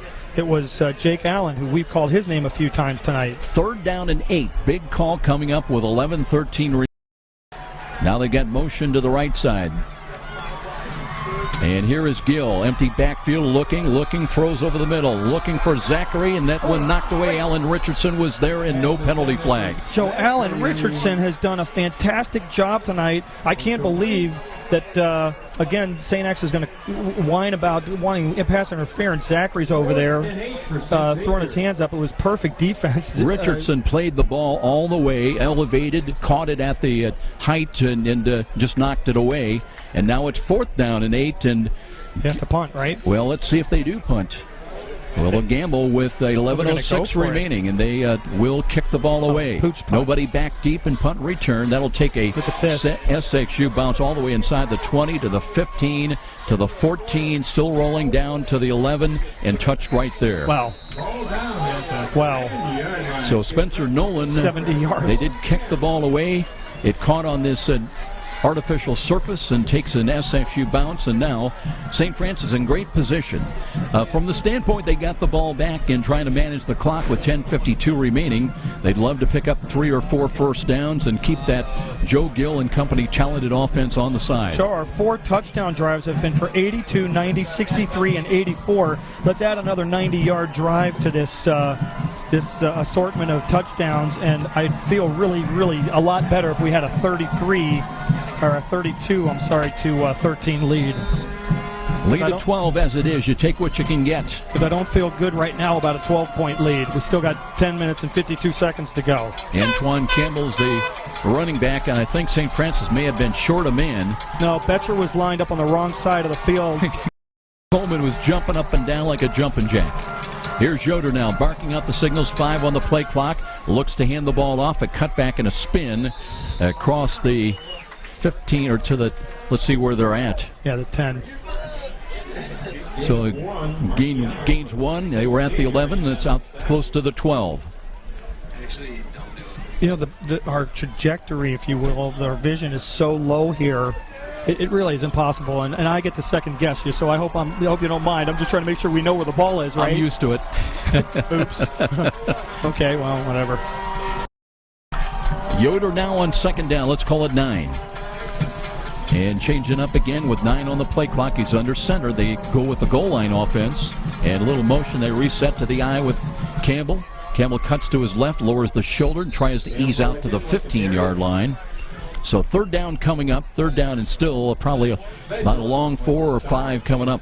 3rd and 5. Well, let's see what we go to. We've had a lot of success with the rollout with Yoder and Miller. Joe, I got to believe that Miller's injured, right? I mean, he played pretty darn well to start the game. Then Yoder comes in right away and throws an interception. Got to get out to the 21-yard line on this snap. So a lot of over 9.5 minutes in regulation. St. Francis back 12. Go ahead. Miller's still nowhere to be seen on our side of the field, so we're going to win this one with Yoder. Here we go. Yoder waiting for the snap. He's got it. Wants to throw. Screens near side. Kelsall runs upfield, and he's got the first down. Quick acceleration by Akeem Kelsall. And he'll bring it across the, I think it's across the 25. You got it, buddy. 11 yards on that and a first down. Even a blind squirrel, right? And Akeem Kelsall, Joe, has been something else tonight. He has stepped up time and again. And how about that last touchdown catch by Matthew? No, that's going to be a great thrill for him out of Carroll High School. Yoder actually delivered a nice ball, too, to Kelsall, by the way. Cam Smith in wide to the right side. St. Francis trying out with exactly 9 minutes remaining, trying to manage the clock. Their lead is 12 here on the road. Yoder again trying to take as much time, down 5 on the play clock, and they got mixed up, but Boyd Campbell just escaped being trapped for a loss, trying to get back to the line of scrimmage to the 25. He may lose a half a yard or so. That was magic that he even got up to about a yard loss, because actually they gave him a loss of about a yard and a half, almost 2 yards. Yoder was turning to his right, looking to hand the ball off, and Campbell was coming to the left, and that is always dangerous. Yep. 8:20 on the clock and still moving. So it is a loss of a couple, 2nd down and 12. SXU, their defense still in cover 2. They cheat up a little bit. Motion from left to right by Kelsall. Here's a roll to the right and a throw into the flats, and they've got a catch by Kelsall again as he brings it across the 30 up to the 31-yard line. Got out of bounds. Let's see if the clock does stop. And no, they're going to continue to wind it. About a 7-yard gain. And they'll have 3rd down, and let's call it 4 coming up, with St. Francis trying to reach out and get across their 35-yard line to the 36 on this snap. Yeah, it's kind of a long 4 or 5, right? So they're going to bring Nathan Scully in wide to the left. That SXU defense playing about 2 or 3 yards off. They're not really coming up in press coverage, but they're not dropping back in zone either. Yoder barking out the signals. Now play clock at 3. Got the play off. Backpedals. Looks left. Look. Throws over the middle. Tough attempt, and Austin Coleman couldn't find the handle. So it'll bring up 4th down with 7:14 remaining. And St. Xavier's going to get the ball back. They'll drop Chase Catton back in punt return. Got to be careful here, Joe. You know they're coming after it. They got everybody on the line of scrimmage except for Catton, of course. Colin Carmen really got a good foot into the ball. His last punt had just one last week for 46. He'd love to get a big one now. Here's the snap perfectly to him. Steps into it. Got it away. High. End over end. Driving back inside the 30, inside the 20, inside the 10. Circles back to the 5. Now works upfield. Gets to the outside, but not for long as he's brought down short of the 20-yard line. As the Cougars got players and personnel down there led by Cale Tabler. 49, 51 yards unofficially on that punt, Joe. That's back-to-back punts of 56, 51, and he had a 60. Unbelievable. I'm sorry, 55 and 51-yard punts today. Well, here comes SXU, their offensive unit, back onto the carpet here at home on homecoming. 25-13, they find themselves on the short end. Is that the 18-yard line? I think 19-yard line. I'm giving up. They're on their own 19. Bush is back in defensive left, and Gill, play action fake, wants to throw again, and throws to the left, and there is a diving attempt dropped as they were trying to get the ball over on the right side to Benedetti. They'll send a lot of those receivers deep just with clear-up patterns and try to hit the under area, but Gill that time not on target. Wenmacher now comes in late, and he'll be a part of a trip to the left. We got to put some pressure on Gill here. He's been 2nd down and 10. They'll run the ball Piesic up the middle. Not much there. Gets it up to the 20-yard line, and a 3rd down call coming up. Looks like it'll be a 3rd down at about 7. They gained about 2. They marked it at the 21, but 3rd and 8.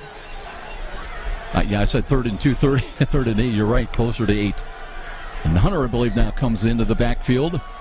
Yep. 6:30 remaining in regulation. Gill, third and long. There was movement, but no penalty flag. And here's a run on third down, and the gain is only across the 20 to the 22. So fourth down call, fourth and about 6 for SXU with just over 6 minutes remaining. In fact, it may run inside of 6 minutes before they snap the ball. They got a good spot, Art. I know. All the way up to the 24. 4th and 5. If obviously they're going to go for it. They're down 2 scores, 25 to 13. So here we 6 go. minutes to go. Big call coming up on fourth down. And Gill backpedaling, loads up, throws the ball, and he's got a catch in the middle of the field. Is that Zachary all the way up to the 40-yard line? No, it's not Zachary. He's walking around. It's Wenmacher. Boy, he's been a thorn in our side all day. Out to the 40 or 16-yard pass play. Well, they move the chains. The clock stops while they reset. Now it runs again with 5:50 remaining. Catton in motion, right to left behind line of scrimmage. Now they're going to flank a receiver out of the backfield, so it's an empty backfield. And here's Gill. Gill takes a look and throws to the left. He's got a man, and there's a catch at the 43-yard line. Wow. Was that Corey Stamps again? Yep, Stamps over there hit him as he went up for the pass, and he might have caught it. I'm not even sure, but it doesn't matter because he was out of bounds when he came down. Didn't get a foot in bounds. Got to get at least one in college football. That'll stop the clock with 5:34 remaining. Stamps did a nice job on the coverage. Shane Zachary wide right here. Oh, we got an equipment issue for Stamps. A knee trying to tie his shoe. And they don't recognize that. They're supposed to. He's up and here's a play-action fake. They'll throw the ball and run, missed tackle, and a first down to the Cougar 47-yard line. And then St. Francis came up with the ball. We'll wait for the officials to confirm. St. Francis thinks they've got it up around the 48-yard line. And indeed they do. Wow, what a big play, Joe. Another turnover. That's the third turnover of the game.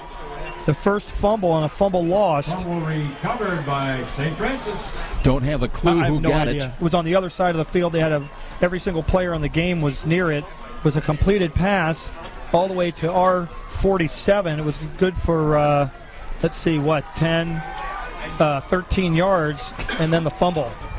Clayton Smith has checked into the ball game as a tight end. Now you'd expect St. Francis going into that goal line offense.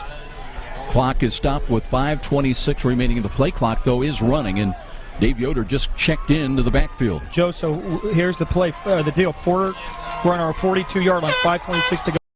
Campbell and Turner, the running backs, in the goal line set. Kelso up on the wing to the right. Yoder under center. Repositions Campbell at tailback, hands the ball to him. Works to his right side, got a couple of yards, maybe up to the 49-yard line. And the clock runs right now, and it'll run inside of 5 minutes before this snap of the football. It'll be second down and, about 8. Joe, we ran out of 7. Sorry, we ran out of the I formation that time. Yoder was under center. It's the old cat. We ran that against Georgetown one year as a surprise. Remember, we were way outmanned. Didn't work worth a darn against them. But it's always a surprise because Kevin Donnelly doesn't exactly do the Woody Hayes 3 yards in a cloud of dust. Now we got a pro set under center with Yoder under center. That's the goal line set. Clayton Smith is tight to the left. They reposition again the eye for Campbell. And they'll hand the ball to him, and he's got nowhere to run. He's going to lose yardage all the way back to the 44-yard line.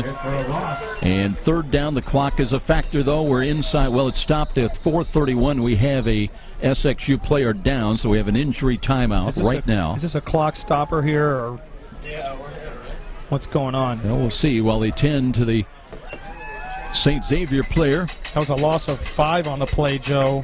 It's going to bring up third down and 13 at our own 44. We're down to 4 minutes and 31 seconds to go. St. X has all of their timeouts left.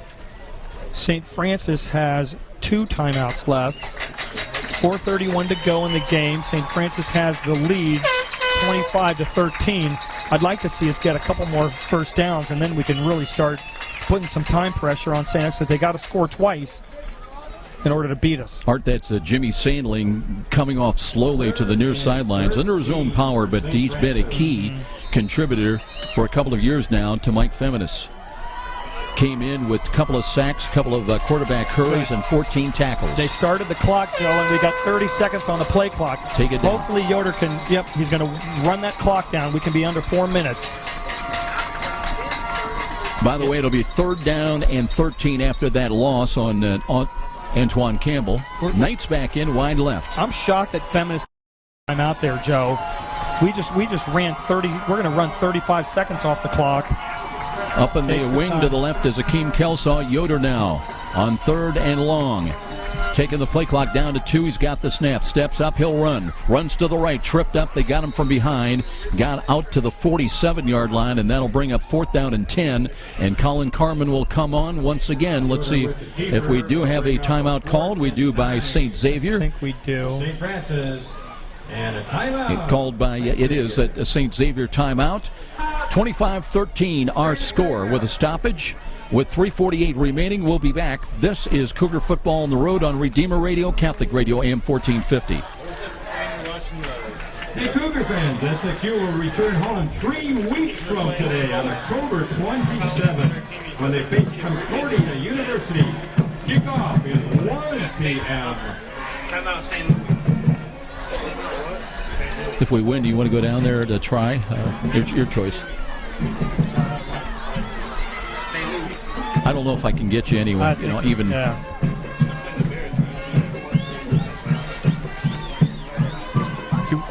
Fourth down and 9. St. Francis brings Colin Carmen on. He'll wait for the snap back inside the 35-yard line at the 34.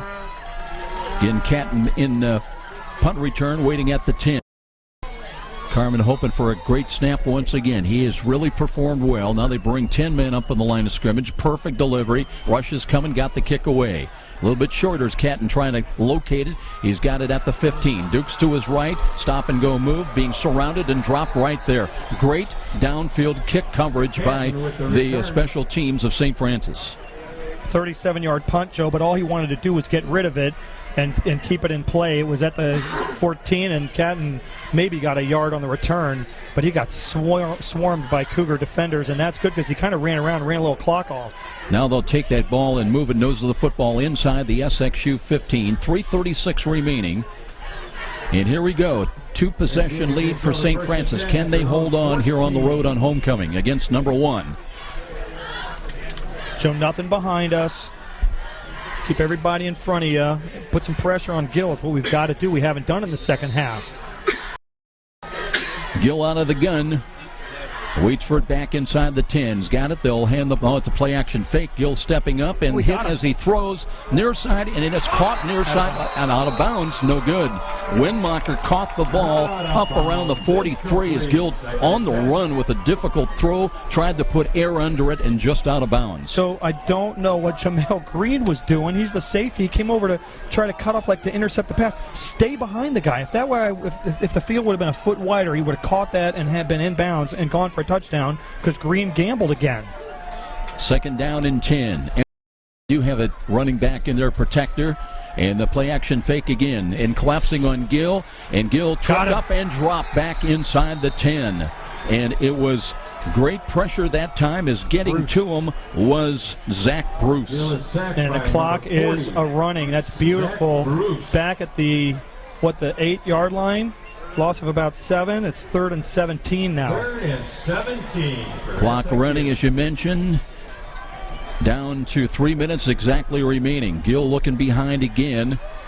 And they'll reposition. There's going to be Pisek in motion to the far side. And here's Gill in the end zone. Steps up, throws as far as he can to the left. He's got a man out there and underthrew the ball. Incomplete. 4th down coming up. Joe, I asked Warren Maloney last week, why do teams play action fake against us? St. Ambrose did it, and we bid on it, and he said, because we bite on it. Today we have not bid on the play action fake. I mean, you're thinking, why would they play action fake? It just slows down the development of the play. If our defenders are paying attention, they're not going to go for a fake handoff in a situation like this. Well, a lot of hands on hips by a tired St. Francis crew, but they've hung in there gamely. They lead at 25-13, 2:46 on the clock. And from near the goal line, Gill will take the snap on 4th down and long. Might be the game right here. Gill rolling to his left. Oh, no. Looking. Throws downfield in the middle, and he's got a catch for a first down. Boy, St. Francis had it bracketed, but they reacted only after the ball was caught. Gastel with the catch all the way at the 30. That'll take the clock down to 2:37, and Gastel might have been hurt. Is he hurt, or after is that he catch. trying to stop the clock? So they'll come out to 10 to him. And that'll allow St. Xavier to get refocused once again. They're on life support, but still life for the number 1 ranked SXU Cougars. Yeah, 22 yards on that. They let Gill wind up and throw it after he rolled out.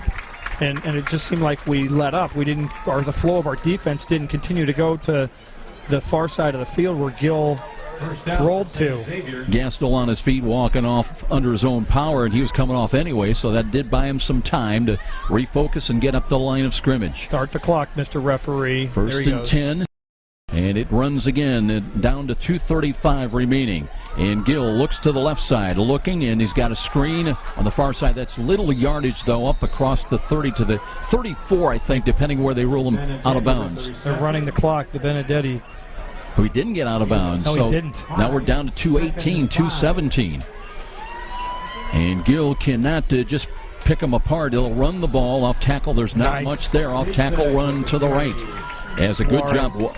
Justin Juarez knifed in there, made the stop. And that'll take the clock down to 2 minutes time remaining. 3rd down and 2 coming up for SXU. Improving field position, but they're running out of time on the clock. Gill, empty backfield, looks and throws near side, screens it to Pisak. Near side's first down up to the 45 and out of bounds on the SXU side, up around the 47, maybe the 48. Oh my gosh, did we just get a, oh, it's going to be against them. It should be unsportsmanlike conduct. And thank goodness Anthony Moore kept his head there, Joe. We've seen situations like that where he hasn't. He got hit with a cheap shot. The referee saw it, and Anthony Moore walked away nodding his head as the yellow flag came thrown in. Good job, Anthony Moore. We criticize him. I criticize him a lot for that mistake, and he didn't do it that time. Beautiful. Personal foul. On the offense, 15 yards. That goes against Frank Markusovic, the personal foul call. So just when they had something going, that'll back them up. They were in member just short of midfield. Joe, St. X had 4 penalties in the first half.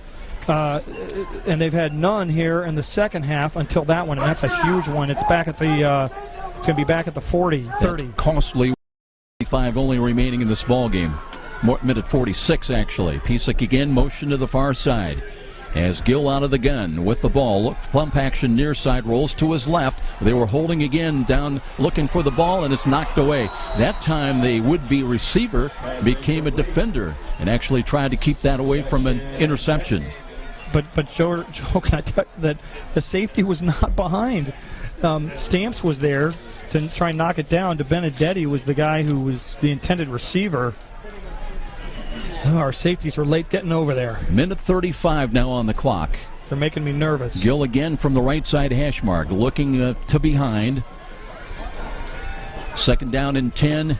And play action fake. Wants to throw, throws near sides, got Zachary, wheels, gets by one, tries to jump in the air. He'll get a gain of about 4 yards. And I should say gets 14 yards as the ball is up now to the 45-yard line.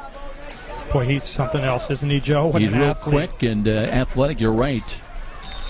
Clock moves now with a minute 25 remaining. St. Still holding on by 12 as Gill, empty backfield, looks left, pulls it down, and they've had him for a moment. Now he's flushed to his left, reverses, still buying more time, comes back to his left, back around the 35, throws it as far as he can, has got a catch downfield at the 31-yard line of USF. Boy, Gill bobbing, weaving back there, buying time, and St. Francis just could not keep up the downfield coverage. The Benedetti all the way to the 30, Joe. 25 yards on that play. That was, I don't know how that happened. That was crazy. So 1st down again with 1:07. The clock is moving, and it'll run inside of. They're going to try to snap the ball. I believe Mike Feminis is going to take a timeout. Let's see if they put some time back on the clock. Did they have too few players on the field? Because a lineman was about to run out. Right now, that's their 2nd timeout. They've got 1 remaining. 1:01 on the clock. We'll see if they adjust that when we return, as we'll take a 1-minute timeout. 25-13 our score. Cougar football on Redeemer Radio, Catholic Radio, AM 1450. Yeah, just run this 60. We'll be good. Robert, when the game ends, we'll allow you to run the open for the post game and then we'll get the final 2 spots in. When the game ends, just stay with us.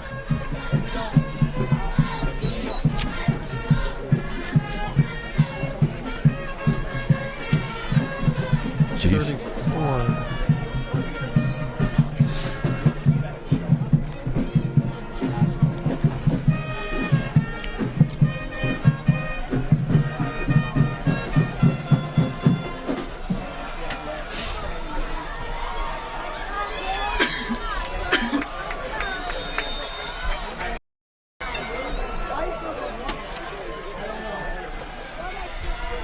Here's Gill trying to make a play. Steps up the pocket. Flush to his left. Buying time again. Throws on the run down the middle. And that's a diving attempt at an interception. As St. Francis had the ball. Corey Terrell rotating back in there and was the nearest to that Gill pass. Yeah, he had floated back deep into the secondary, and that ball was thrown across the body of Gill. We had good pressure on him that time. Safeties way back for St. Francis. Tabler and Brown, they're back at the 15 to start. Gill in the pocket, steps out of trouble, rolls to his right, buying time, looking, throws to the right corner. He's got a man out there. The ball is knocked in the air. St. Francis again had a chance at the interception, but it falls incomplete. Winmacher, the intended receiver. Richardson on the defense, Joe, knocked it down, did exactly what you're supposed to do on that play. Joey Dinaco, a defensive lineman, was way back inside the 5. Helping on the coverage. 41.4 seconds remaining in regulation. Gill now on 3rd down and 10. SXU still life. Short drop. Gill looks and a flush to his left. Sets his feet. Throws to the middle. And looking back down there, this ball knocked away, incomplete. Knock it down. That's exactly. It's going to be holding also against St. X. Joe, that time it was Kevin Bush now is talk, and he's just got to walk away. Taylor Brown knocked that one down, Joe, but I think it's going to be holding against St. X. Yep. And they'll decline it. That is declined by St. Francis. They'll bring up 4th down and 10 with 32 seconds remaining. The problem for me is if they score here, they're going to onside kick it. We got to keep them from scoring here. We got to keep them from getting a first down. They only have 1 timeout left. Well, the game on the line right here. Gill repositioning some of his wideouts. He's got DeBenedetti in, part of the trips package to the, well, there's 3 wide to the right, 2 wide to the left. And here we go. Here's the ball game. Gill steps up. He gets ready to throw to the right corner again, looking for Zachary. No chance on that one. That's out of the field of play, and that should do it. As 4th down, the Cougars hold of St. Francis, and they'll take over the football with 24.4 seconds remaining. St. Francis, Kevin Downley thought he had a great chance to come in here. He wasn't kidding, Art Mandelbaum.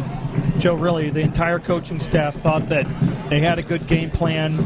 This is not the St. X team that was around last year. They're going to get better. They've got a lot of guys. Well, Jimmy Coy. They're missing their quarterback. That doesn't help. And although I will tell you that Gill has played really fantastically. He did throw 2 interceptions that didn't help. So now St. Francis just going to take a knee. They are in the victory formation. They'll take a knee right here with the final 23 seconds. And that may do it. So a great job by the Cougars of the Silver and Blue from the University of St. Francis. Come on the road and upset the #1 ranked St. Xavier Cougars here on homecoming. Under the lights tonight in the south side of Chicago, and St. Francis will win this football game by a final score of 25-13. Great defense, great offense. They got, they dug down deep, and how about that Knoll touchdown when it was 4th and 2, and he goes the distance for 23 yards, and that was a pivotal play in this ball game. Yeah, and how about David Yoder coming in the second half, Joe, for Josh Miller, who I assume is injured. He throws an interception on his first pass, and he could have gone in there and curled up into the fetal position. Instead, he came out there. He did exactly what he was supposed to do. They got him rolling out. He ran the football. He threw a couple times from the pocket effectively. He managed the game very nicely in the second half. And the ding-dong, the witch is dead. We had a 4-game losing streak to St. X, and that losing streak is over. And maybe we can start a new winning streak and I think you'll see St. Francis jump up a little bit in the polls, and St. X might actually drop a little bit after their number 1 ranking. Well, it was a grueling 3-game start on the road against all top 10 ranked opponents. Started right here tonight against St. Xavier, ranked number 1. Cougars and both Cougars will take a week off, and they'll get back to the action on October the 13th. And for St. Francis, it doesn't get much easier. They'll go to Indianapolis against Marion, then on a week later to William Penn. But here tonight, they'll savor this victory, 25-13. That's our first win in the history of the program against a number 1 team, if you think about it. We've never defeated a number 1 team, so that's big. We're going to get a chance to do it again in 2 weeks, I have a feeling. And we'll be back with our post-game presentation. 25-13 USF with the win, upsetting number 1 ranked St. Xavier here tonight on the road.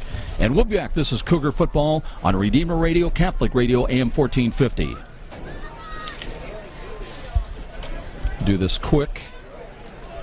We'll have comments, then I'll come back to you for 1 minute, and then we'll wrap it up.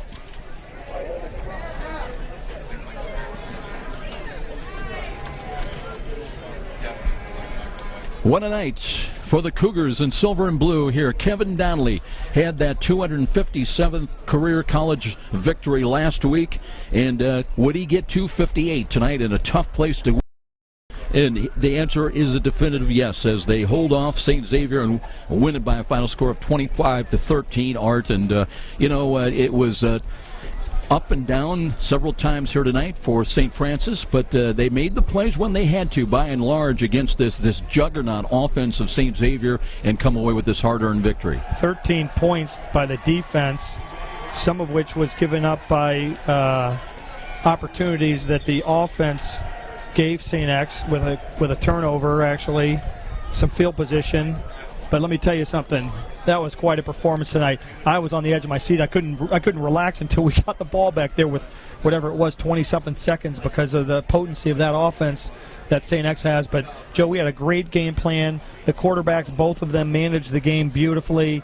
We had some really incredible performances. Akeem Kelsaw did a great job. He was our leading catch receiver, 7 catches. Great job for the Cougars. We'll get into the stats in just a moment. Let's take a look at the line score of the ball game. St. Francis wanted the ball to start. They got it, and they drove the length of the field. And Josh Miller, who we did not see in the second half, but he took it in from 9 yards out at the 9:20 mark. Eber with the extra point to make it 7-0. And then they had a pair of interceptions. The first by Devin Rush, and you thought that St. Francis had a chance to pad that lead early on. They were down inside the 10, had it 1st and goal to 8. They came away with 0 points as SXU defense stoned them at their own 1-yard line, but they would get it back after St. Xavier was driving the ball, and a throw by Gill into the end zone was intercepted by Alan Richardson. Played really well here tonight. Penalty, though, gave St. Francis the ball at their own 10-yard line, but they would get the job done with a drive that would take them down inside, and Antoine Campbell with a little stop-and-go move at the 12-14 mark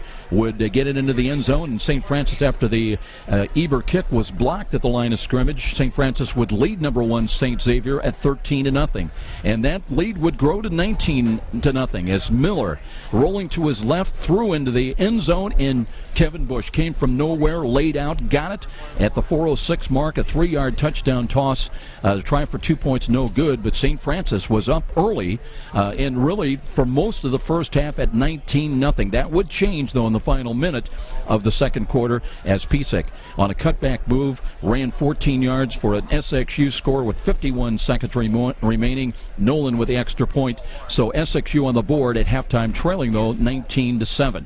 A lot of 4th down stops in that third quarter. We only had a pair of field goals by Nolan, the first and the third quarter with 24 yards, cut it to 19-10. Bushnell with an interception set up a 22-yard field goal by Nolan once again at the 2:41 mark, and headed to the fourth quarter. This was anybody's ball game, 19-13, and it all came down to a 4th down conversion, 4th and 2, as Yoder, who was intercepted his first series of the ball game tonight, a little screen on the right side, found